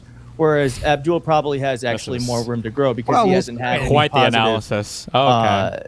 Positive So advertising. Keith, your expectation, just so I understand it correctly, your expectation is after the primary is concluded, assuming that as the polls indicate that Saeed wins tomorrow, you would expect between tomorrow and by the time of the election, Abdul will increase his margin vis-a-vis Rogers in the general election. That would doing a lot of work there. I think it's listen, Michigan's a swing state. I'm from Michigan. Oh, we didn't know. Thank you. But I do think that to compare polling right now, when you have a competitive primary, is not but the if you full story. if you just take the Syed race out entirely and just like disregard it, we just empirically know that more progressive candidates, more left-wing candidates, do worse in competitive races than more moderate candidates. Because like that's not up for debate. Maybe we know that's true. that for sure. I actually don't know. When has the progressive won? And we're talking and done a statewide race. Like, has that happened? They can't even get out of the. They can't even get out of the primaries, man. How can you know they'd lose to the generals? Like, this is the equivalent of like they didn't even look at the Trump case evidence. The judges dismissed him without standing. It's like you couldn't even meet standing, and you think you have a real court case, and like. No. I can link you In a swing to. state. Wait, hold on. I can link you to an article from our boy Laksha Jain. He's gonna he'll reference Laksha Jain. There was a split ticket. Yeah, there was a split ticket analysis. They did a meta study over the last like 4 cycles, and blue dog Democrats performed the best. Moderate Democrats were in the middle of the pack, and progressives did worse in competitive races. Run in swing states statewide, do they? But they don't. They generally and especially DSA, they don't even target competitive races. They only target deep blue seats. That's what I mean. Is there's actually not a lot of data to point from because it doesn't really happen. Well, why do you think they don't do that? It's like sometimes people wheel out like such a fucking crazy argument. You actually don't even know how to counter it. You're like, wait, what? Like, it's like who do you take, like Kobe or Destiny? And it's like, remember, Destiny's never even been out on the court before. Like, you really don't know how he would perform. He's never had a shot at the NBA. Like, maybe Destiny would actually be really good. You know, it's like. Like, why do you think they don't run in competitive races? Why do you think Hong is distancing herself from DSA? Why do you think El Sayed is not declaring himself to be a member of DSA. Progressives Even quite though he's- often run. They quite often haven't been able to win the primary. It's a new thing where progressives have a completely different media ecosystem where they can get their messaging out and they can galvanize voters. And so that's why they're becoming more competitive, because they actually don't have to rely on mainstream media to get their voters aware of their existence. So I think there actually haven't been a lot of progressives. To follow up You on said Hutch's something- question. Oh, I'm sorry. All right, go ahead. You said something interesting. If I heard you correctly, you said the Democratic Party's not worth saving. Did you say I heard that too. Oh yeah. Oh hey. Oh we did. Oh. I did, yeah. I think we need to fundamentally remake the Democratic Party's leaders. Why? Remember, this guy presents himself as a moderate, huge voice on Twitter, huge YouTube channel, presented himself as a super moderate person. Why do you... But see, I think this drags down the Democratic Party because we have people from the right hitting us, calling us communists and godless heathens, and then we have people on the left attacking us as well and going after Chuck Schumer and Hakeem Jeffries. This is the party that brought the enhanced ACA subsidies to give people affordable health insurance for 12 It is not a million person. people. And I You think can't kill an right idea, now Keith. the idea of the Democratic Party fundamentally needs to change. Keith, did and you I don't vote for think that's Kamala a in new idea. 2024? It polls Base? worse than Keith, Donald I think Trump. he did, did you vote for Kamala in 2024? at least. Yeah. Okay. I don't think. I was about what's to be your really name? fucking triggered. What's your name? Soy. The soy pill. Hey. Okay, Soy Pill. You don't know me, but like I've been a Democrat my whole life. He was I've at the worked on DNC. Democratic campaigns. I was on the Lincoln Project because they wouldn't hire anyone else but Democrats. I was a communications director. I worked for John Ossoff as a senior digital advisor. Okay, the thing is that I don't know how true this I have is, seen but- what the party can do, but I've also This guy cites his Ossoff experience a lot. Like he'll bring this up as like his bona fides, but I mean he's got a pretty big channel. He's never interviewed or done any content. I don't think I've ever seen him with Ossoff before. I wonder like how. Can we not look it up? Well, I think in an article it might say. I think there's a Fox News article because he got in trouble. I think when he was with the Lincoln Project, where people accused him of wrongdoing. I'm not saying. I'm sorry. Hold on. Let me clarify. I'm not saying this guy's never worked with Ossoff before. I'm just saying that like this might be like a Doug of 8K thing, where like his work with Ossoff as like a senior digital advisor, or whatever, might have been like a media company was hired to do a single ad, and he worked as like the point of like it might be some shit like that. You know, that's all I'm saying. Yeah, that makes sense. also seen that the party quite often would prefer to have Donald Trump as I think that's president. absurd, Keith. I think that's absurd. Wait, No, you- it's not you- absurd. well, you wait, defending- Hutch, we just watched No, Soy Wick Pill. just say that. I called him out for it too, by the way. But yeah, Yeah, but like, What? But that's not. Okay. That's not really at all what Wick was saying. This is why you see how pernicious it is when Pisco is like, "I need you to say it. So you prefer MAGA. You prefer MAGA. You prefer." That's not what. That's not what Wick means when this guy over here is saying they prefer Trump. The Democratic Party prefers Trump. This is not the same thing that's being said. Wait, well, Wick is not. Wait, hang Soy on. Pill, Soy Pill. Wick is not Guys, representative of Can I the make my overall point? Can I Democratic make my electorate. point? Can I make my point? That's absurd because you were just using flowery language when it came to Hassan Piker. Yep. Just like 10 minutes ago. True. And he straight up like did not endorse Kamala Harris, like worked the entire cycle to undermine her, to try to tie her to, like accusing her of like literally wanting a genocide. And then you accuse moderate Democrats, Right, or but, like, the moderate wing of the yes, party but- of preferring to lose to Donald Trump. Like that's ridiculous. Nope. It's absurd, man. Nope. We That's threw why- out our that's why I candidate. think Wait, the Democratic Party we threw out is very Biden. comfortable having Donald Trump as a foil. That's bullshit. I I mean, just- we threw out our candidate. That's Joe Biden and that's the powers that be. That's Nancy Pelosi. That's the Obamas pushing him out. That's all the insiders as well as Wow, Pisco woke the up. base voters. We pushed them out specifically because of electability concerns. And so to act like when it was all hands on deck, I mean that's not true that we wanted. So you Trump were to win or supportive okay when with there it. was a primary happening before June, when Marianne Williamson was running, and you were supportive of those candidates. So I did not support Marianne Williamson. I did not support Cenk Uygur. Okay. I didn't support those candidates. And why didn't any major Democrat run against Joe Biden? Yeah, because Joe Biden made the selfish choice to run again. No, but if the party is so healthy, who made that choice? If the party is so healthy, why didn't anyone run against Joe Biden? No, they did. That's different. They did, and they lost because they weren't even close to having support. Oh, you mean, I can't even remember the guy's name. A congressman from New Hampshire. What was his name? Dean Phillips, Marianne Williamson. Dean Phillips. Oh yeah, no rock stars running against Joe Biden. So respectfully, that's a different thing. So saying that Joe Biden made the wrong choice. No, it's not a different thing. It's a sign. It's a symptom of the illness of the Democratic Party.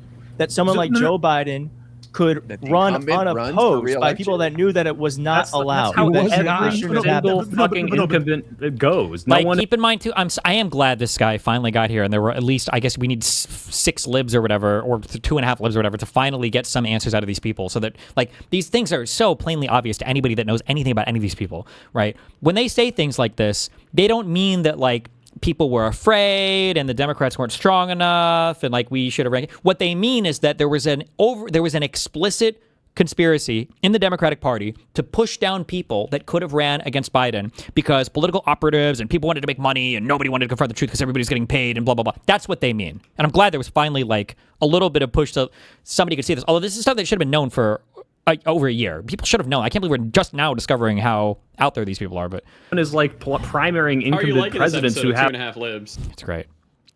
Of the party coalesce behind them. This is not how it works. This is completely unheard of. Unprecedented. I think a healthy party wouldn't be saying that. But we had primaries, and all 4 of those people lost because anyone who might have opposed them didn't want to. Were there primary debates? No, there were not. This was not a competitive primary, and that was a problem. And you're right about that. But what you said was different. What you said is the Democrats wanted Trump to win. That's a different thing. It's a symptom. It's a symptom of the rot of the Democratic Party. The incumbent advantage, the general incumbent advantage, is a symptom of the rot of the Democratic Party. No, the fact AOC also didn't run. I mean, she couldn't have run, but the progressive lane also wasn't occupied by some serious, progressive candidate in Congress. Well, actually, we know failure of moderates. It's a failure of progressives too. Yeah, I was going to say it's a failure of the Democratic Party. Yeah, I mean the progressive caucus, they were actually President Biden's longest lasting holdouts. AOC, Bernie said stay in. AOC and Bernie. I mean. Wait, can we pause there, Keith? Keith, you're not going to call them that Sanders and AOC wanted Trump to win, correct? Sanders and AOC wanted Trump to win. Yeah, because they called for Joe Biden not to step down. Stay in the race. Right, after the bad debate. Well, no, I believe they were the first ones I believe. I mean, I don't know why they did that. I assume because they thought that they could, if he were to stay in and win, they could get a lot out of him politically. So yes, but no, because they had some notion about what was in the best interest of the country. Just like I assume the people who wanted to, replace Joe Biden later on. But you're assuming that they want Trump in office, and I think that's what's the evidence for that proposition? They might be willing to take actions that are inure to the benefit of MAGA Republicans, and I'm the first to call them out on that. But I think it's a little bit much to say that Joe Biden wanted to lose, or Kamala Harris wanted to lose, or they were okay with losing. I think it's being a little unfair maybe to Keith. Let me try to defend. I think Keith is saying Democrats enjoy having MAGA and Trump as a foil, and maybe they're too reliant on it. Is that what... I don't understand why, Bragg, he said he was the... Did he say a digital communications consultant? Senior digital advisor. Senior digital advisor to Ossoff, and then worked with the Lincoln Project. And then, he's done all this stuff. Nikki Fried is the next person. Why do we have to, translate for him? What? Hello? Yeah, he's retarded. What you're trying to say, Keith? Yes. No, but you said what's sure, the but evidence of that? That's fair. Because we do pointing at MAGA and saying we need to stop this. This rallies people. I know all of our channels do better. So charitable. Why? Better when MAGA's in power. I don't even know if that's true. I think we do better around election time, but not a single person here would deny that. But that's not good. That doesn't mean I want MAGA to win, for USA to get dismantled, for our rights to be fucking shot. Right? This is ridiculous. That we I really want to make money on my YouTube channel. No, Democrats really want to garner support. I don't think you want MAGA to win, but I'm just saying I don't think that it's keeping a lot of established Democrats or high-paid consultants up at night that they get to run against Trump for a third time. That's all I'm saying.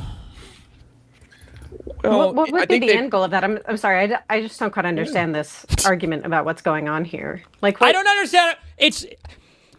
I don't understand it. It would be like having a Nazi on a show, and he's like, I just think that Jews have kind of like are the architects of the destruction of the West. And then someone's like, well, hold on, wait. You mean like Family Guy or like Pineapple Express was like a really bad movie, and like you mean like Jewish people who were like doing comedy? It's like, no, I think there's like a cohesive Jewish like kind of cabal that runs things behind the scenes. And then somebody's like, wait, hold on, wait. I don't wait, I don't understand. Hold on, like so. You mean like when like AIPAC funds candidates that are like pro-Citizens United? And the guy's like, I really do think that Jews prey on the downfall of the white race. And they're like, wait, okay, hold on, wait. Like you were at a synagogue or temple and you saw like a Jew pray. It's like, bruh.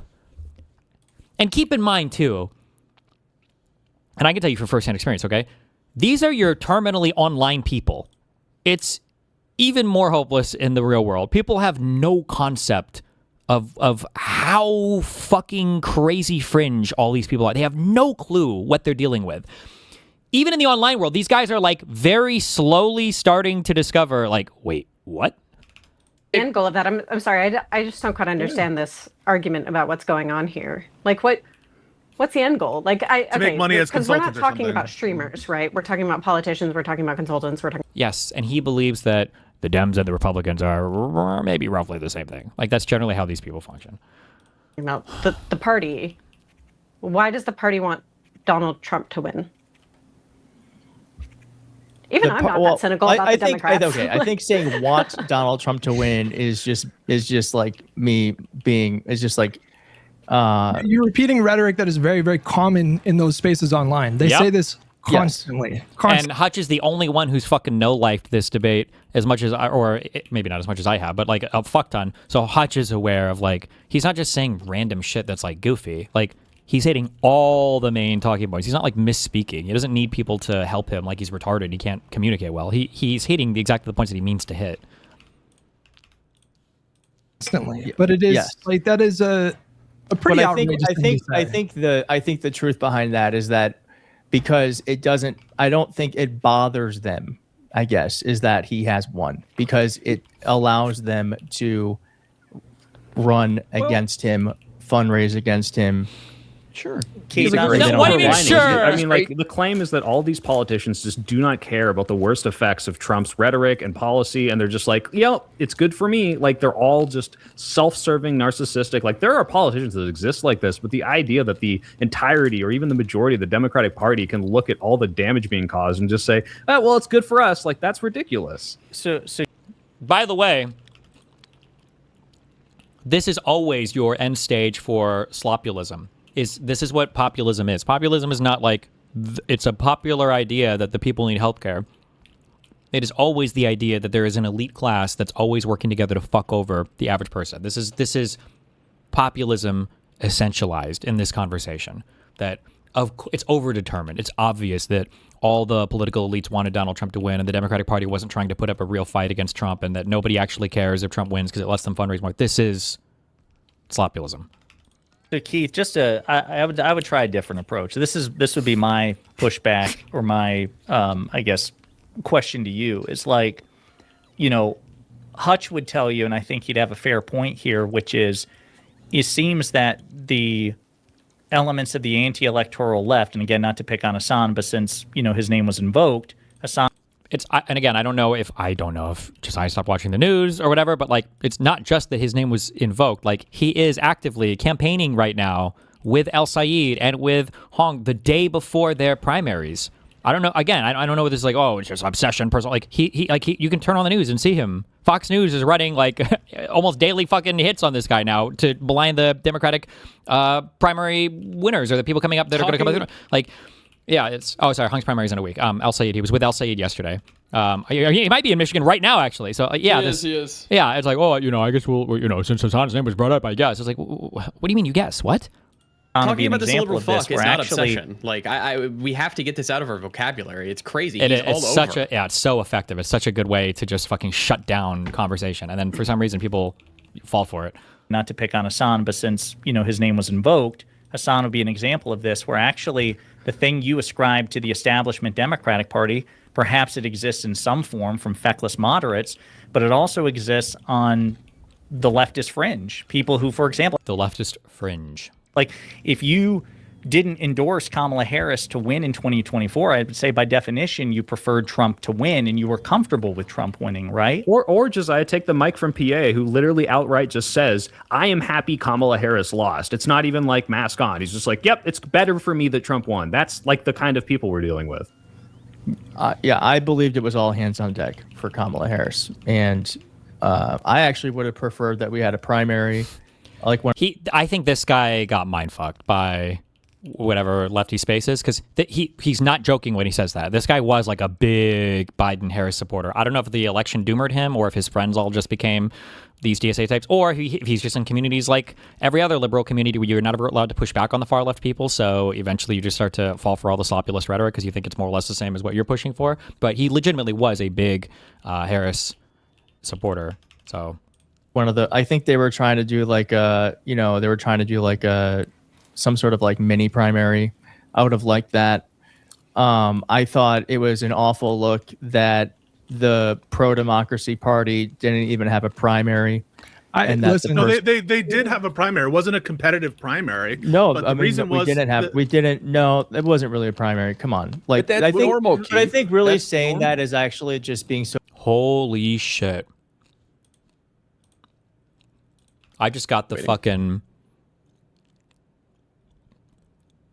the red pill political analysis. All liberal men. Okay, hold on. First axiom, okay? Women are always left of men, okay? In a given community. So conservative women will be more left than conservative men. Liberal women will be more left of liberal men, okay? Number one. Number two, conservatives hate women. They're misogynistic. They will always override their women. That's why the conservative movement's gone so far right. Put the fucking dancing. That's why conservatives gone so far right. Oh shit! Dancing Bean Matrix song. Yeah, get that going.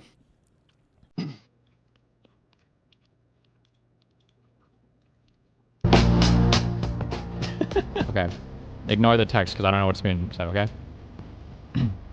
Okay. Women left, men right. Conservative men hate their women, so they don't follow them, and that's why the conservative MAGA movement has been pushed so far to the right. But liberal men are all soys, and so their women always mindfuck them into positions further left, and that's why we're at where we're at right now. That's exactly what's happened, guaranteed. Holy shit. I mean, Professor Dave's wife is supposedly Palestinian. You know, I've heard that. How many times? I'm just saying. So disingenuous. It's just being disingenuous. Like, sure, there was. What? I didn't say anything. Oh, sorry. There's like 20 people talking this, so I'm not saying this to you. There was a primary, but there really was not a primary, and there were a lot of. Oh, never mind. Keith Edwards is gay. Apparently, I ditched that whole theory. Forget it. Why? But I think for Joe Biden to drop out in June, and then for Kamala Harris to be basically anointed. Should we have ignored I was excited it wasn't Joe Biden. I was happy like we were at least going to have someone that wasn't just like a walking corpse on stage.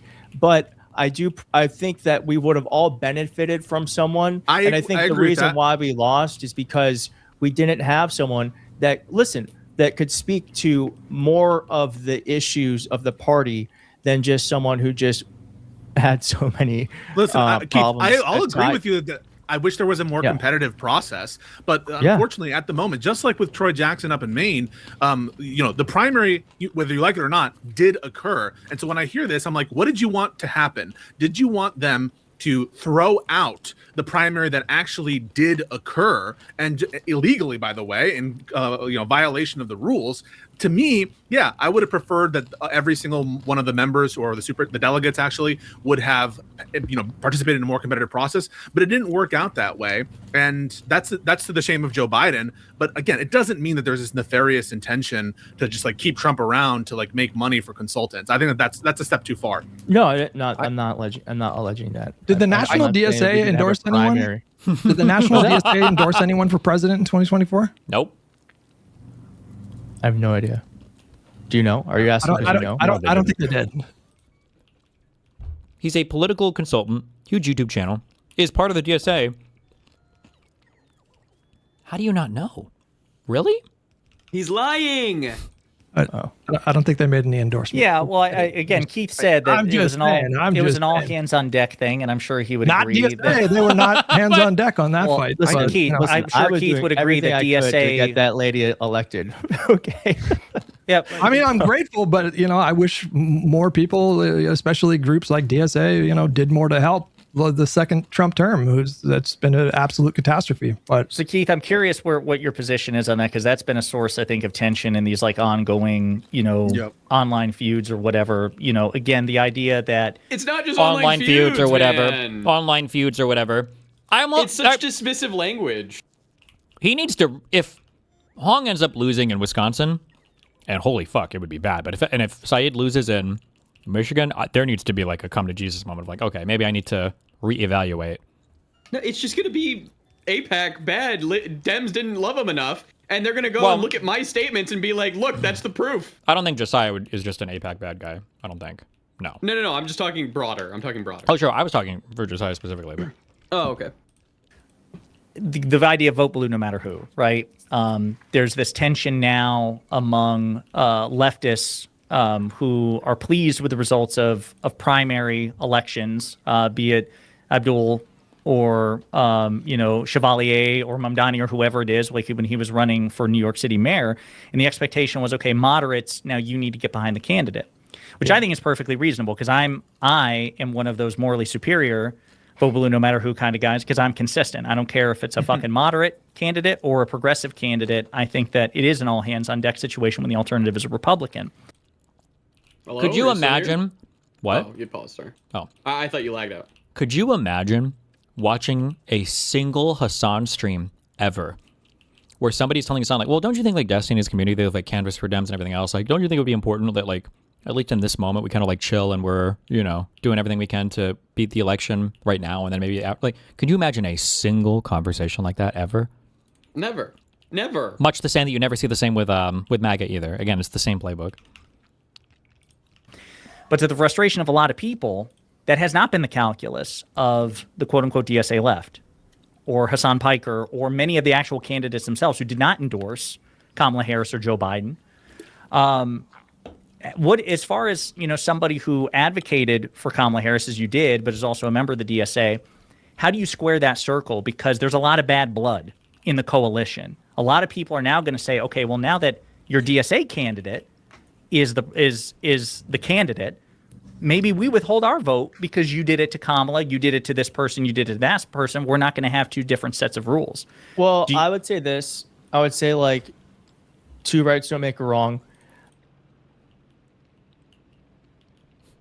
Ye smug. I would appreciate if you shut the fuck up and don't get on my ass about That's not it. even a good... I keep forgetting my soundboard. Two wrongs don't make a right. Trimple as. One way, though. That's a one-way statement. Two wrongs don't make a right. Only applies to us.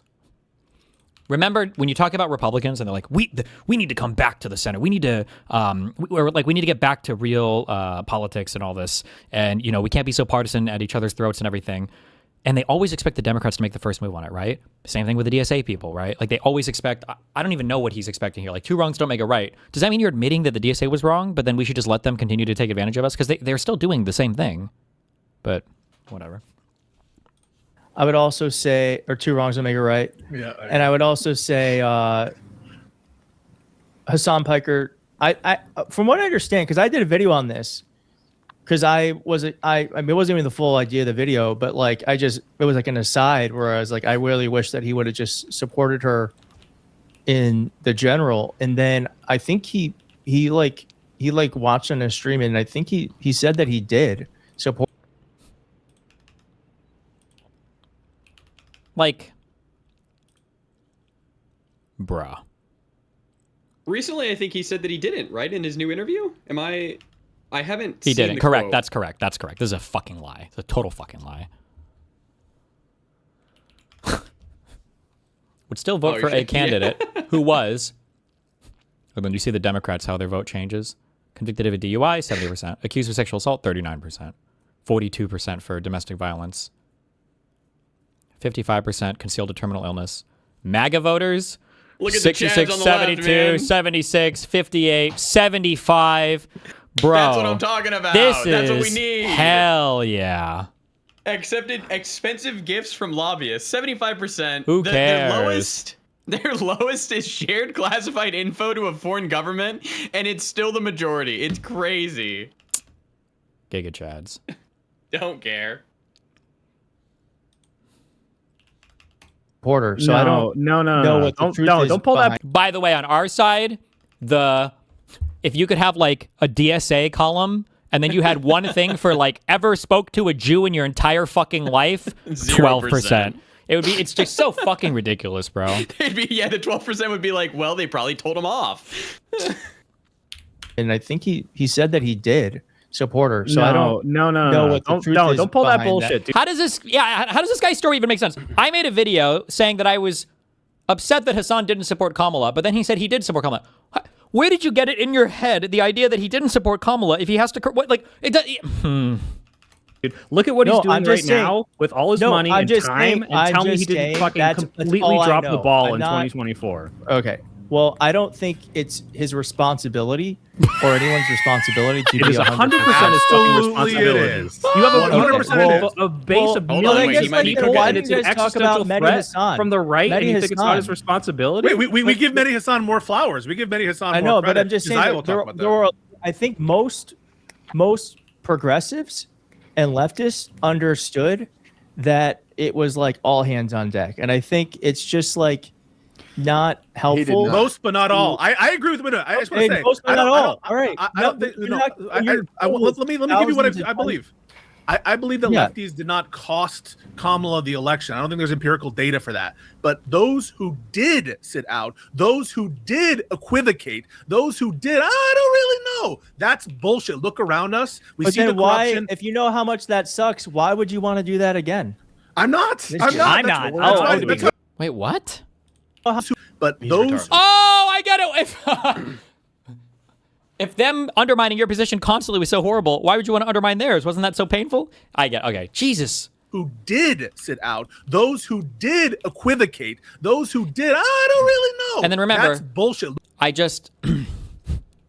when I'm trying to figure out somebody's motivations, I like to play a little game.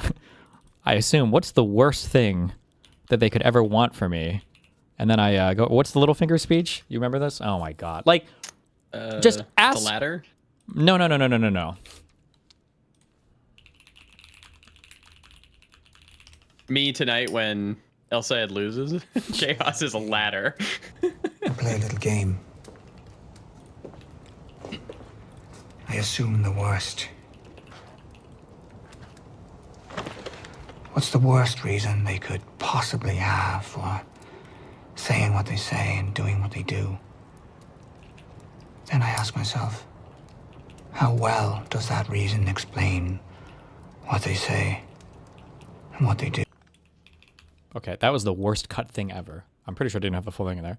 But unironically, if you just think if you could do a thing to undermine some other organization or whatever, or if you could do a thing to shitstir and fuck up like another org, what would you do?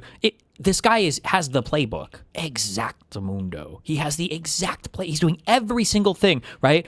Well, yeah, it sucks what they did to you guys, but do you really want to repeat the same? Maybe we should just totally forgive them for completely and totally backstabbing and undermining your political project, and then give them the power now, right? Every single thing that this guy says ends up being the perfect thing that you would want if you were an op, right? This is exactly how I would want my opposition to act, where they would infinitely acquiesce to me because I did a bad thing to them, but they can't do the bad thing back to me.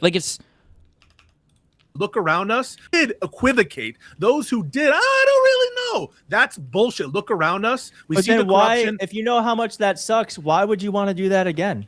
I'm not. I'm not. That's why we're grilling. That's why we're grilling Wick for considering voting for a MAGA Republican. But what we have a problem also, with Josiah was pointing out, why the fuck should the people, I get the spite-driven people. I think they're wrong, and I think you should still vote blue no matter who. But if you're going to have these people who did not hold these principles, who have already signaled that they won't do it in 2028, say, oh, you have to rally for our candidate. Why the fuck should they listen to you? I mean, I'm going to say they should because I don't want MAGA to win, but I can understand a lot of people being spite driven. It's like, why the fuck should I listen to you? You didn't listen to me. I mean, right? well, And to be clear, they're not sounds like talking a about you, Wick, or Keith. They're not talking about you specifically. These guys are close friends. I'm sorry. They must Yes, be. they are. Okay. Are they? Wait, is that like confirmed?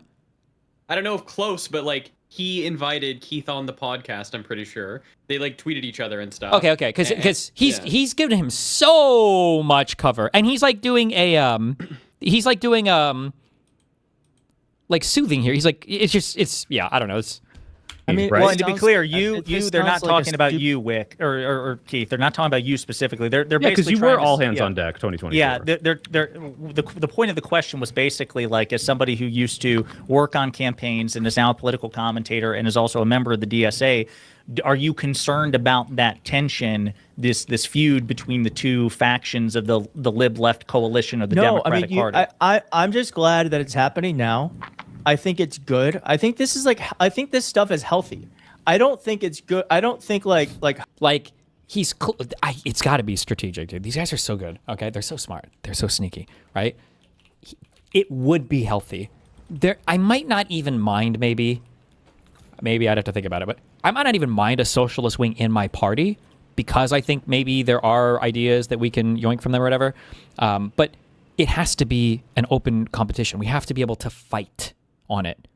That's where the healthiness comes from. It's like saying like maybe it would be good to get a flu vaccine, and it's like okay, true. And it's like, but would it be good to get a flu vaccine if you were 100% immunocompromised, and if like even an attenuated virus vaccine were to inject you, and then you'd get infected with the flu and die or whatever? Like, no, that's not. Then hold on, well, it's not good now. You're assuming.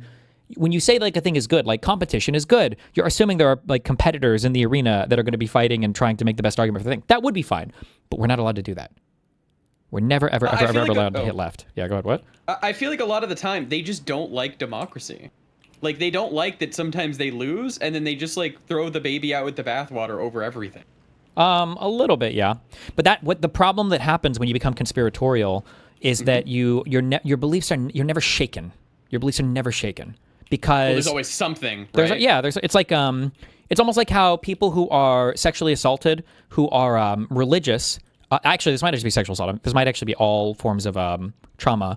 But like being religious is considered a protective factor for traumatic events in your life against developing PTSD. And I think the theory, the idea is that because you have a way of seeing the world, a way of structuring and making sense of things, including traumatic events, it lets you cope with the events easier. Because now it's like, well, there's a reason at least why this happened. And conspiracy theorists are the exact same way. And you can tell by their behavior because they never really change up their political ideas or anything, especially for like MAGA, right? It's more just like, well, there was a deep state, there was a conspiracy, there was something else. It's just more of the public needs to hear our ideas and then they'll all be on board with it. There's always like a reason why they lost that has nothing to do with them themselves, they themselves. So it makes them incredibly tenacious against developing any kind of like self-reflection or insight. There's always that's why after we lost the election, now it was like we all have to go back to the drawing board and figure out what we need to change about our entire political movement because clearly something is wrong and broken on the liberal side, but never on this their is side. Also scary when like if they lose, like let's say they lose tonight with El Sayed or whatever. It's scary because now we're gonna have to deal with like these fucking schizos of like, oh well, the only reason they lost is AIPAC, so next time we actually need to do XYZ. We need like they're just gonna keep evolving their they already crazy ideas. I mean, that's already established. That's right? been happening since the Bernie shit. Yeah. Yeah, they will 100%. If their candidates lose, they will be blaming AIPAC, of course, 100%. Yeah, that's like overdetermined. Do you think we'll get a Lib Learn panel on all of the people not voting for Stevens? I mean, they might. No, I mean, like usually these guys will like call them out, quote unquote. But the thing is that they're never going to call them out in a meaningful way because those other people don't ever host their own criticism, so they're never going to see the call outs, right? Yeah. So it doesn't matter. And they won't come on. Like, no, they just scream into the void pretty much. Just like, oh yeah, that was really bad. And then they move on. Basically, yeah. Because like he won't get them on. Yeah. Yeah. Well, yeah. It's not even that he won't get them on. Again, I'm still assuming in good faith. It's because like, I think given the opportunity to invite them on and have a debate over it, I think Pisco or Soy Pill at least would argue with these people, but they would never accept that framing to come on and argue just that point, Yeah. Hutch, you've been a little snarky with me on Twitter, and I think like that's fine, and so is Destiny. Oh my God! Did Hobbit apologize to you yet? Me? Oh, the manimal. Yeah. Hey guys, what's up? Sorry. Hey, what's up? What are you guys talking about? Sorry, my mic cut in when I just came in. Oh, how's it I going? can't believe Hobbit banned you, man. Yeah, that was crazy. We disciplined the fuck out of him today. Don't worry. We've handled him. Yeah, we handled him. Yeah, that was really messed up of Hobbit to do, especially when I was defending you in the subreddit. Like that's crazy. I know. Crazy. Just as a heads up, I didn't type anything because I was too triggered this morning. But I thought that you were like a random person saying that, like, telling me what I was gonna do, and you like posted like they're still gonna go. Desi's gonna go canvass in fucking Michigan. Blah blah blah. I'm like, who the fuck are you to tell me? And then I just let it rip, and then I went to sleep. I love it. That's crazy. Anyway, I have the fucking flare on. How'd you miss the flare? Anyways, whatever. I was on mobile. Go. How'd what? I think I was on my phone. But go ahead. What's up? Okay. So I was just asking because I watched the Live and Learn panel last night, and I feel like Josiah was like super nice to this Keith Edwards guy, like, yeah, to like past the point. I'm sure this isn't like a unique opinion, but one of the things that like is kind of bugging me is because like there's incentive for Josiah to do these things because he wants to build bridges with these other content creators. Yeah, and that kind of feeling, it extends to our volunteers as well, right? Like we get a lot of people saying that we should be nice to these people and we should welcome them into the party. I was wondering what your thoughts are on like that specific, like how nice can we be to these people without like actually getting into the danger zone? What do you mean by getting into the danger zone? Like to where we're like doing apologia for them, basically, where we're like sweeping for them, like I feel like Josiah did last night. I mean, like, here's my thing. All right.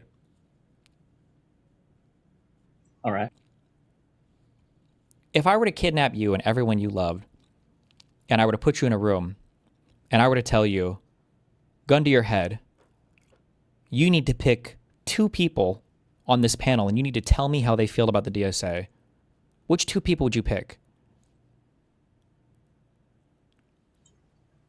2 people on the panel who how they feel about the DSA. Probably Hutch and IRI.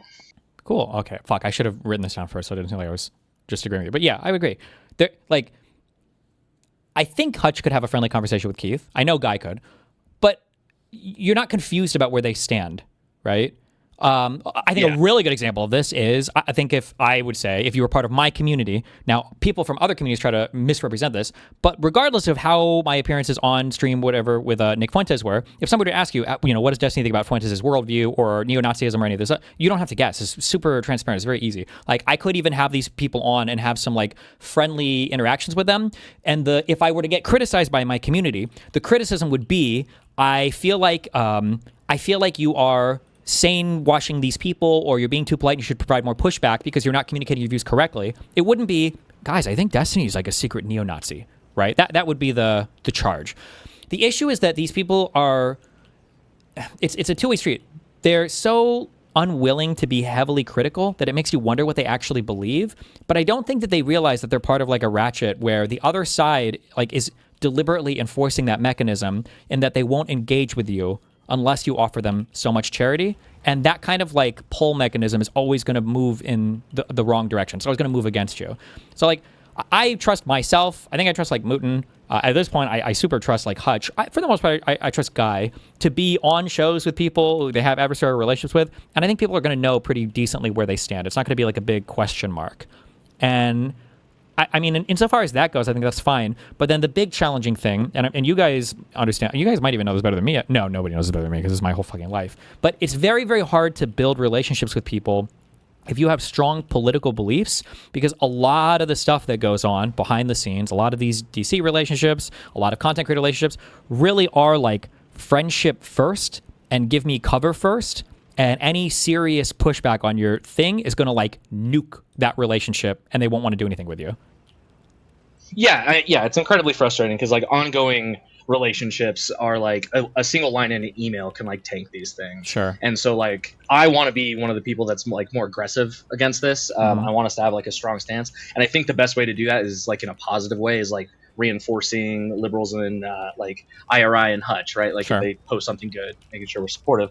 But it's just really tough because I don't know, there's always this constant battle of like networking and building these connections and getting into these spaces, right? Like it's good that Keith Edwards was on this panel to show his ass to 10,000 viewers or whatever.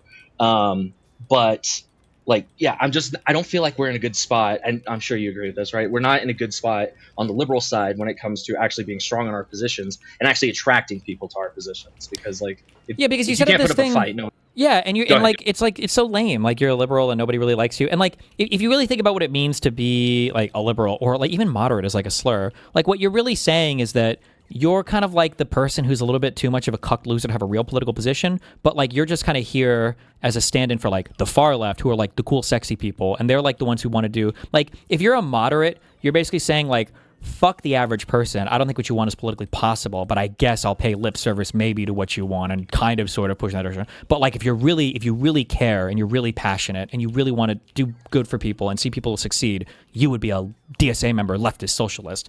And that dynamic is you're not allowed to challenge it ever. It is very fucking annoying. Yeah, it's crazy. I mean, and partially, like, to be honest, like, the establishment, quote unquote, is to blame for this. And the fact that, like, I think Matt Iglesias was talking the other day about how they've really failed to, like, especially in this cycle, embrace, like, online media and where, you know, kids are at, where, like, young people are at, where a lot of these conversations are happening. Yeah, you're, like, hung out here to dry as a moderate. Donald Trump is literally fucking inviting Benny Johnson, these fucking losers, to the White House to do podcast episodes. And, yeah. But then, like, yeah, if you're a moderate, I've never talked to fucking Chuck Schumer before. You're so hung the fuck out to dry on all of this. Yeah. Meanwhile, all these guys are making themselves available to, you know, Hassan gets to run around and answer questions next to Francesca Hong, and like they've copied the MAGA playbook so well on the far left. And yeah, it is very, very, very fucking frustrating that the moderate Dem people just seem so unable. They have the ability to. I just don't think they understand what's happening. I don't think they comprehend the moment. That's been the impression that I've gotten from all the people I've spoken to behind the scenes. They just don't understand like where we're at right now. One of the other big things that really hurts our ability as like more on the center left to like push back in these is when you talk about like the on the ground organizing the actual elections. Dude, what the fuck are some of these like state parties doing? I remember I was losing my mind last year during the whole New York City primary, where it's like the entire political machine of the New York Democratic Party, New York City, you know, establishment Democrats, like, all right, I guess they're just asleep at the wheel, and like, yeah, we're just gonna let Cuomo, like the worst possible candidate we could choose, that's the guy we're gonna put up, and it's like it's like a huge liability. Or like you look at like this year in Maine, like all the good candidates for the center left in Maine didn't run for the Senate this year because they were, my understanding from people on the ground is they were all resigned to like Collins is probably going to win. So they all ran for governor instead. And then lo and behold, like some of the better candidates that then come out when we finally jettison Plattner is all the people who got like second, third, and fourth in like the governor's race. There's a huge problem of like I think part of what's happened, and honestly, IRI could speak to this better than I do, and probably Hutch could, because they follow it on the granular level more, is it feels like they're having trouble identifying sometimes when there is a significant threat, and they're over-relying sometimes on incumbency or prior experience, and they're not, and it feels like maybe they haven't learned their lessons on when prior experience or incumbency is a benefit and when it's not enough. Because like, so we're having this conversation now, but like if you look in California, I think like all of the DSA people pretty soundedly lost their shit, right? And then you had Spanberger and that whole, there was like 13 elections across multiple states where basically the moderates ended up winning. And when you look at like New York City, you know, you've got Cuomo, who has a political history. When you look at Mills, right, was a like two-term governor. When you look at Stevens, right, these people have political histories, and I think that maybe in some cases they're like, well, you know, we've got somebody with experience here, it's probably a safe pick, and then they just go with that, and then anybody else, McMorrow, anybody else that is like even remotely risky, they don't seem to, and then they're just making really bad calculations here. Yeah. Oh, yeah, and then also as a quick random aside too, because the DSA stuff is so fringe still, all of these campaigns are national level campaigns. All of these campaigns are fundraising and garnering attention from across the country, where people are flying in and they're motivated to super help the DSA person, whereas the Democratic Party barely even has a national brand, let alone could run like national level races in some of these smaller areas. Yeah. or not. I do think there's a real, looking at Michigan specifically, I think the failure for the establishment, for people like Schumer and to get like the DSCC to coalesce around McMorrow is probably going to be looked back on as like a huge, like just tactical, strategical mistake. Sure. Like really, really, really bad. I do sometimes wonder, young people definitely are more progressive than not, but sometimes I wonder how much of an extra boost they get just by virtue of like there being very, very few like young, visible, more center left, more moderate people to represent them. I wonder how many of like my apolitical friends who like are left leaning but like don't super follow politics just kind of gravitate towards like the young person on the camera, and how like so rarely is it the case that that young person is like one of ours. I think there's a real failure by like the party to like sort of bring up new young leaders. Like the best we got national, I guess, is like Buttigieg, who like I like a lot, but like it's not like this guy was groomed. Like this guy had to like run an insurgent campaign and like get for Iowa, you have shocked the nation, in order to like get in front of the screen. Like where is the like, you know, division of the DNC? Where are the people who are spending time and energy like finding the new successors to groom and to like bring up that can be like the flag bearers? Yeah, that's I think a question another, that I really there might be a little bit for. of. Yeah, for sure. Yeah, there might be a little bit of a policy issue there too, where, and I'm sure we could find some if we thought about it as Democrats, where like it's very hard for me to understand if I was like 18 to 22, like what are some awesome Democratic Party platform policies that I would like be excited about? Because like governance and all of that is like super cringe and boring. And then unfortunately, I mean, like obviously I'm a big feminist and all this other stuff, but like it's not very much fun to support like diversity and feminism and like responsible energy policies. Whereas like if I'm like a young dude, we got like fucking repeal the 19th and we've got like fucking state mandated girlfriends because Christianity's coming back, and you know, like abortion is a thing that you get like super fucking charged up over. Like it feels like Republicans have a lot of good culture issues that they get to lean into in order to like energize their young base. You can get like when Charlie Kirk was going out and he was turning out all these people for their Turning Point stuff, it wasn't like he was making gripers, right? He was making like Republican establishment voters, whereas every campus Democrat or liberal oriented thing, my guess is a lot of these are going to be far more liberal or left than the actual party itself. I mean, even the DSA, as we've seen, is like a lot more to the left of, which is an actual DNC like thing. Like that's not like a random thing. Like the Democratic College is like an actual arm of the DNC, and even that's like. I don't know. Yeah, it's something note that didn't get brought up yesterday during this whole thing, but I think is very sort of illustrating of this is there was recently a decent internal power struggle at the DSA over their endorsement committee and how they're going to do endorsements. What it basically came down to is that the national leadership of the DSA, I would say true dyed in the wool like crazy Marxists, like to the max. They fucking hate AOC, and they're really worried that if they just put it to like a vote of all membership, like who should we endorse for president in 2028, it would be like AOC by like Assad numbers. And I think what they actually ended up doing is they basically reinvented the Electoral College but for the DSA, so that like it isn't really a popular vote, instead like leadership of all the different small they have super delegates. I don't quote me on this, I only half follow this stuff because it's funny, but yeah, essentially something like that. I think there's it's the gravity of having young candidates but also like young people on the ground. Oh my God. If you're listening to this and you have not, I would encourage you to go to your local Democrat county meeting and just, you will probably bring the average age down by like 30 years just by stepping in if you listener at home do this. I think one of the other reasons why the DSA and just these other people tend to pull stuff is it's not just young people that they have as candidates. It's that they've got young people on the ground who like when you go to a DSA meeting, it's mostly just like a social club, like social hangout, like all Democratic clubs. And it's just the case that if you're a young person going to a Democratic club or a political club, like you're way more likely to be progressive, to be lefty, and it just becomes this vicious cycle, and it's really hard to break out. Because when you do get involved, if you're like one of the sole young people that wants to get involved, there's not a lot of us going around to then already be kind of an outcast and not be in among peers, people that look like you, sound like you, etc. To then take it a step further and then like, okay, now I'm going to be a young moderate, like because there are very few of us. It's just it's really tough, and it's like how I think you see a lot of people get kind of slowly pulled and slowly warped. Like there's not a like come to Jesus moment of like I love Das Kapital, but like there is like a very subtle effect of like warping the way you look at issues, the way you think about these things. Yeah. Destiny is like calling me a white guy, like a rich white guy who's trying to be oppressed. Not true, but like. By the way, do you know why I said that? And he is rich. He's I don't know if he's trying to be. It's for this stupid fucking tweet. Almost everyone is working class if you work to make a living. The capitalist class derives income from capital rather than labor. This is a Marxist take, by the way. This is not like a liberal take or a far left take. This is just a Marxist take.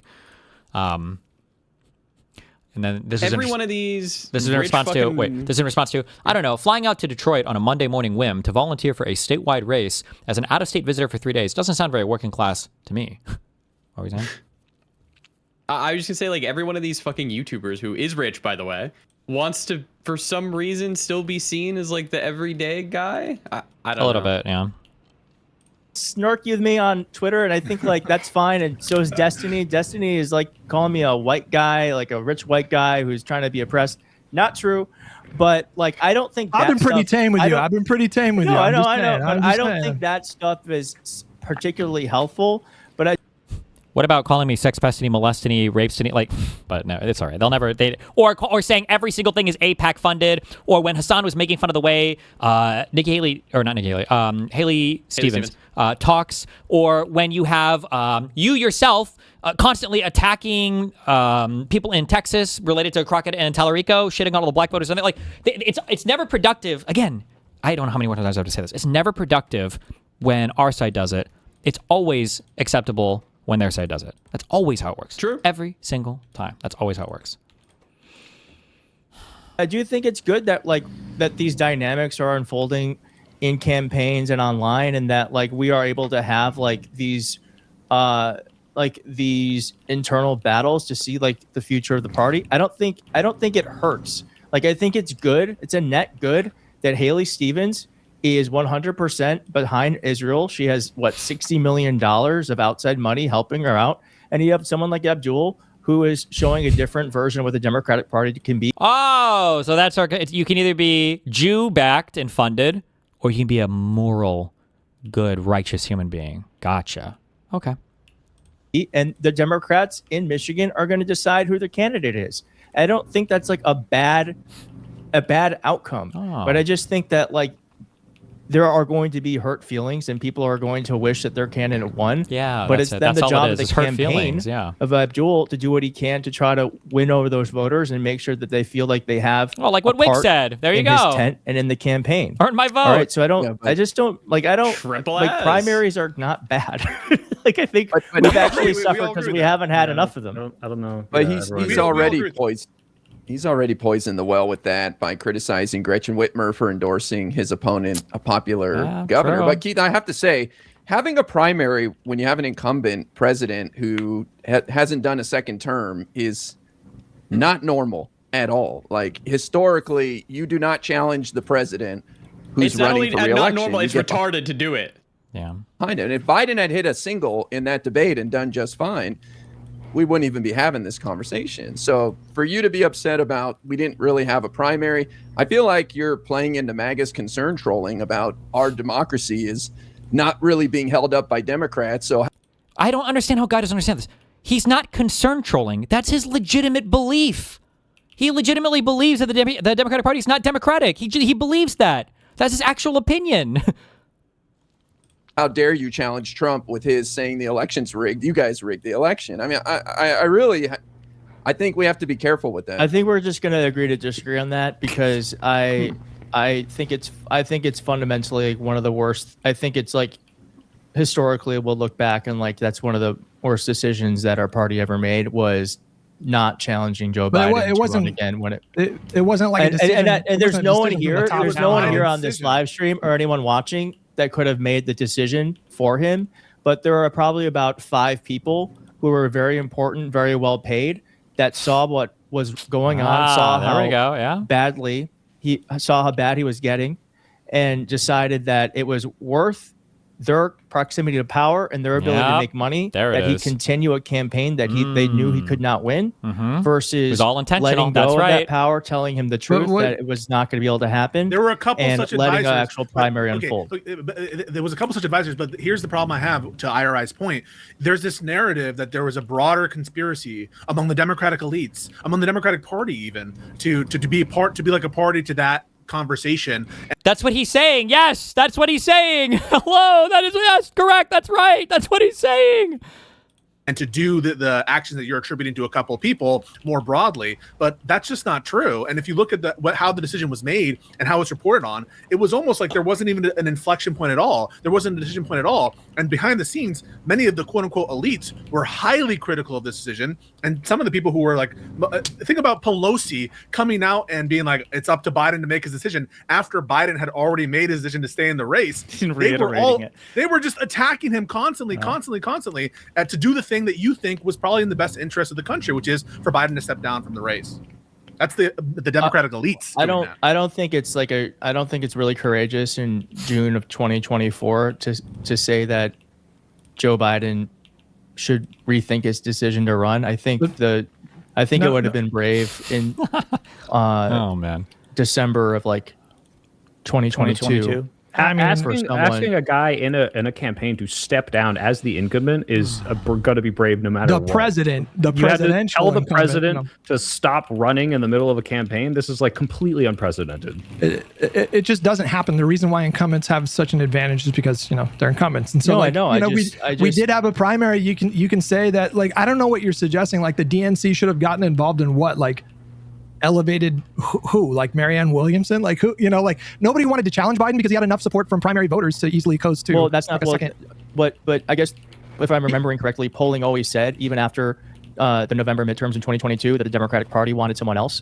and that they thought Joe Biden was too old. Not true. That's not. They had concerns about his age, but he had the support. I think that there was, he had the support, Hutch, but I think there was polling that Democrats would have preferred someone else and someone younger. So at that time, I could be wrong about that. Yeah, but that's also what a bullshit question. Do you prefer that we would have a better candidate? Yes. Well, yeah, obviously.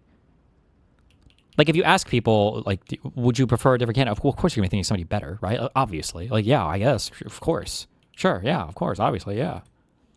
You and I were you, dear leader. What? It was a glaze. It was a meme. Are you proud of yourself? No. Good. You shouldn't be. Behind closed doors, but the people closest to him knew that he was starting to age rapidly, and that was just never disclosed to us. And I just think that's true. Well, we all saw it with our own eyes, 2024. But we saw it with our own eyes. I don't know. Pelosi should have come out and said, hold a press conference and be like, guys, Joe Biden's lost. No, I know, but yeah, they could have went on record and say, Joe Biden is losing his step, and I think he can serve out it. There are things you can do. It would probably imagine how insane that would be to just come out and publicly shit. Look at how much pushback you wanted against Joe Biden. You can't even push back against media figures on the far left for these people. Have cost them.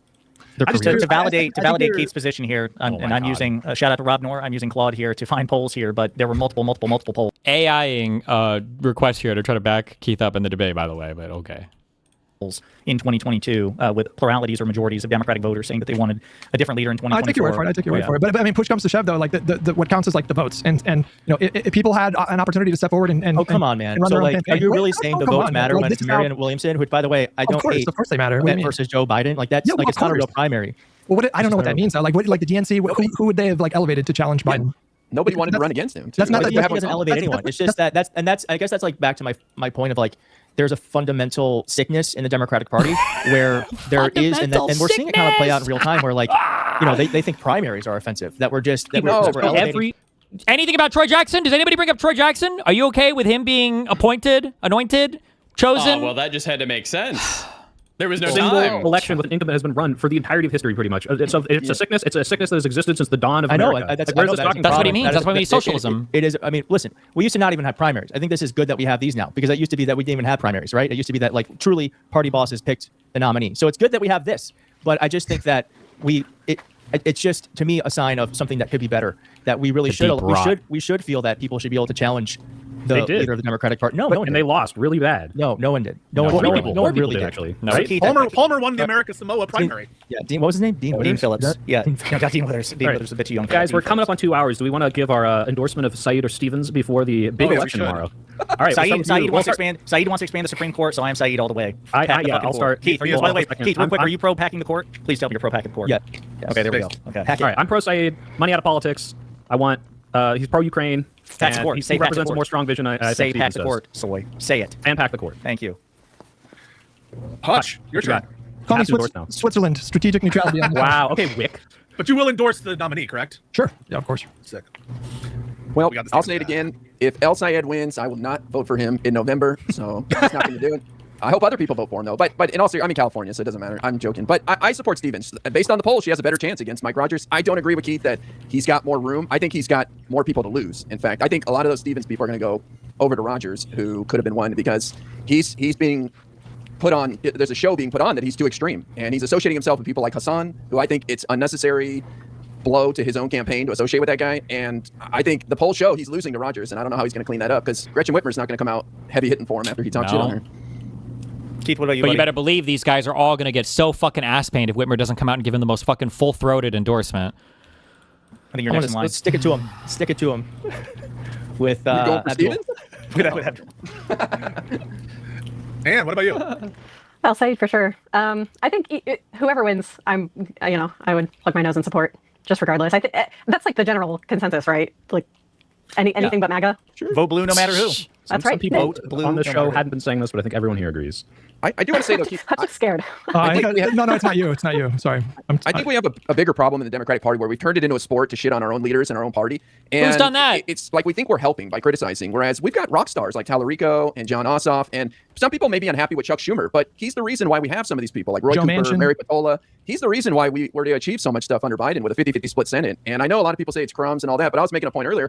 The Inflation Reduction Act and the American Rescue Plan, these got people the ability to afford their health care for 12 million people for 5 years through no help with the Republicans at all. So I want to encourage everybody to be more of a cheerleader for the Democrats. Highlight the positive, because when people out there hear the Republicans shit on the Democrats and then they hear the Democrats shit on the Democrats, it's like, why would I support the Democrats? These people suck. And wait, to IRI's point, we should just clarify for Keith's benefit, because I don't know how familiar you are with IRI's content. Oh my He God. is equal opportunity. When he says Democrats, he also includes Zoran Mamdani. He is, he'll celebrate Mamdani's successes as well. He's not just Oh talking my about God. establishment Dems. So if progressive Democrats win their primary and then go on to win the general election and they contribute to the Democratic Party success, he'll cheerlead them too. And I do agree. I think that in addition to criticizing the party, you also have to highlight its victories. Wait, Pisco, you didn't say who you were endorsing.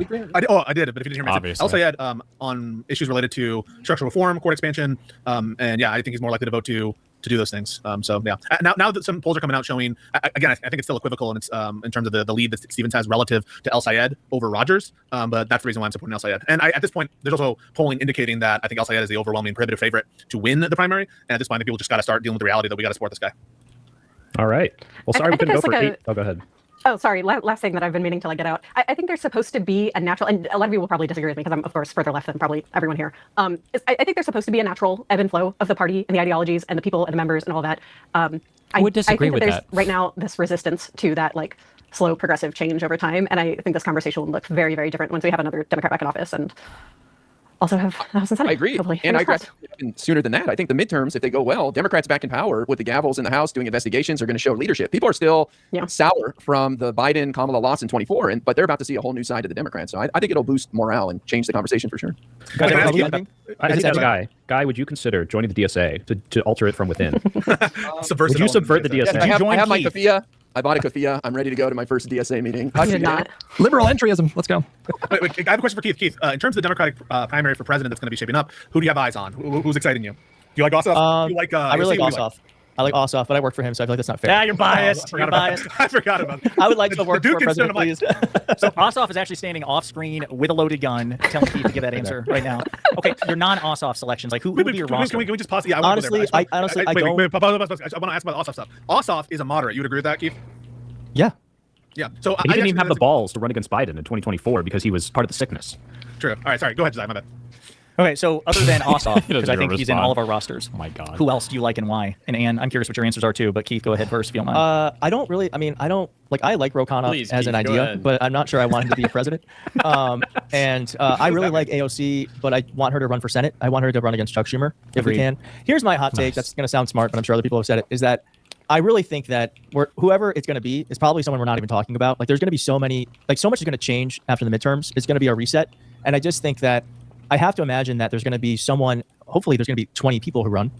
My take, by the way, like 2 years ago when everyone was like, oh, you want Newsom? Can you talk about Newsom? Can you talk about? Like, oh my God, guys, we're so far away from the presidential election. Jesus. And like we have a double-decker stage where like there's just rows of Democrats trying to be the nominee. I hope for that. And I'm just hoping there's going to be like someone that we're just not considering right now that will rise up. But I just no one really excites me yet, but that's okay because we're not even near it yet. What are your priorities, just out of curiosity too, about what they should do? Bro, I want someone to be like, lock him up. I want lock him up. I want someone that's going to go after Trump. All this fucking, can we swear? All of this fucking insider trading, the grifting. Like, we have to be a nation of rules and laws. We have to be. And so there has to be my ideal candidate is like, we're going after all the crooks. You should be fully in the tank for Newsom then, right? What?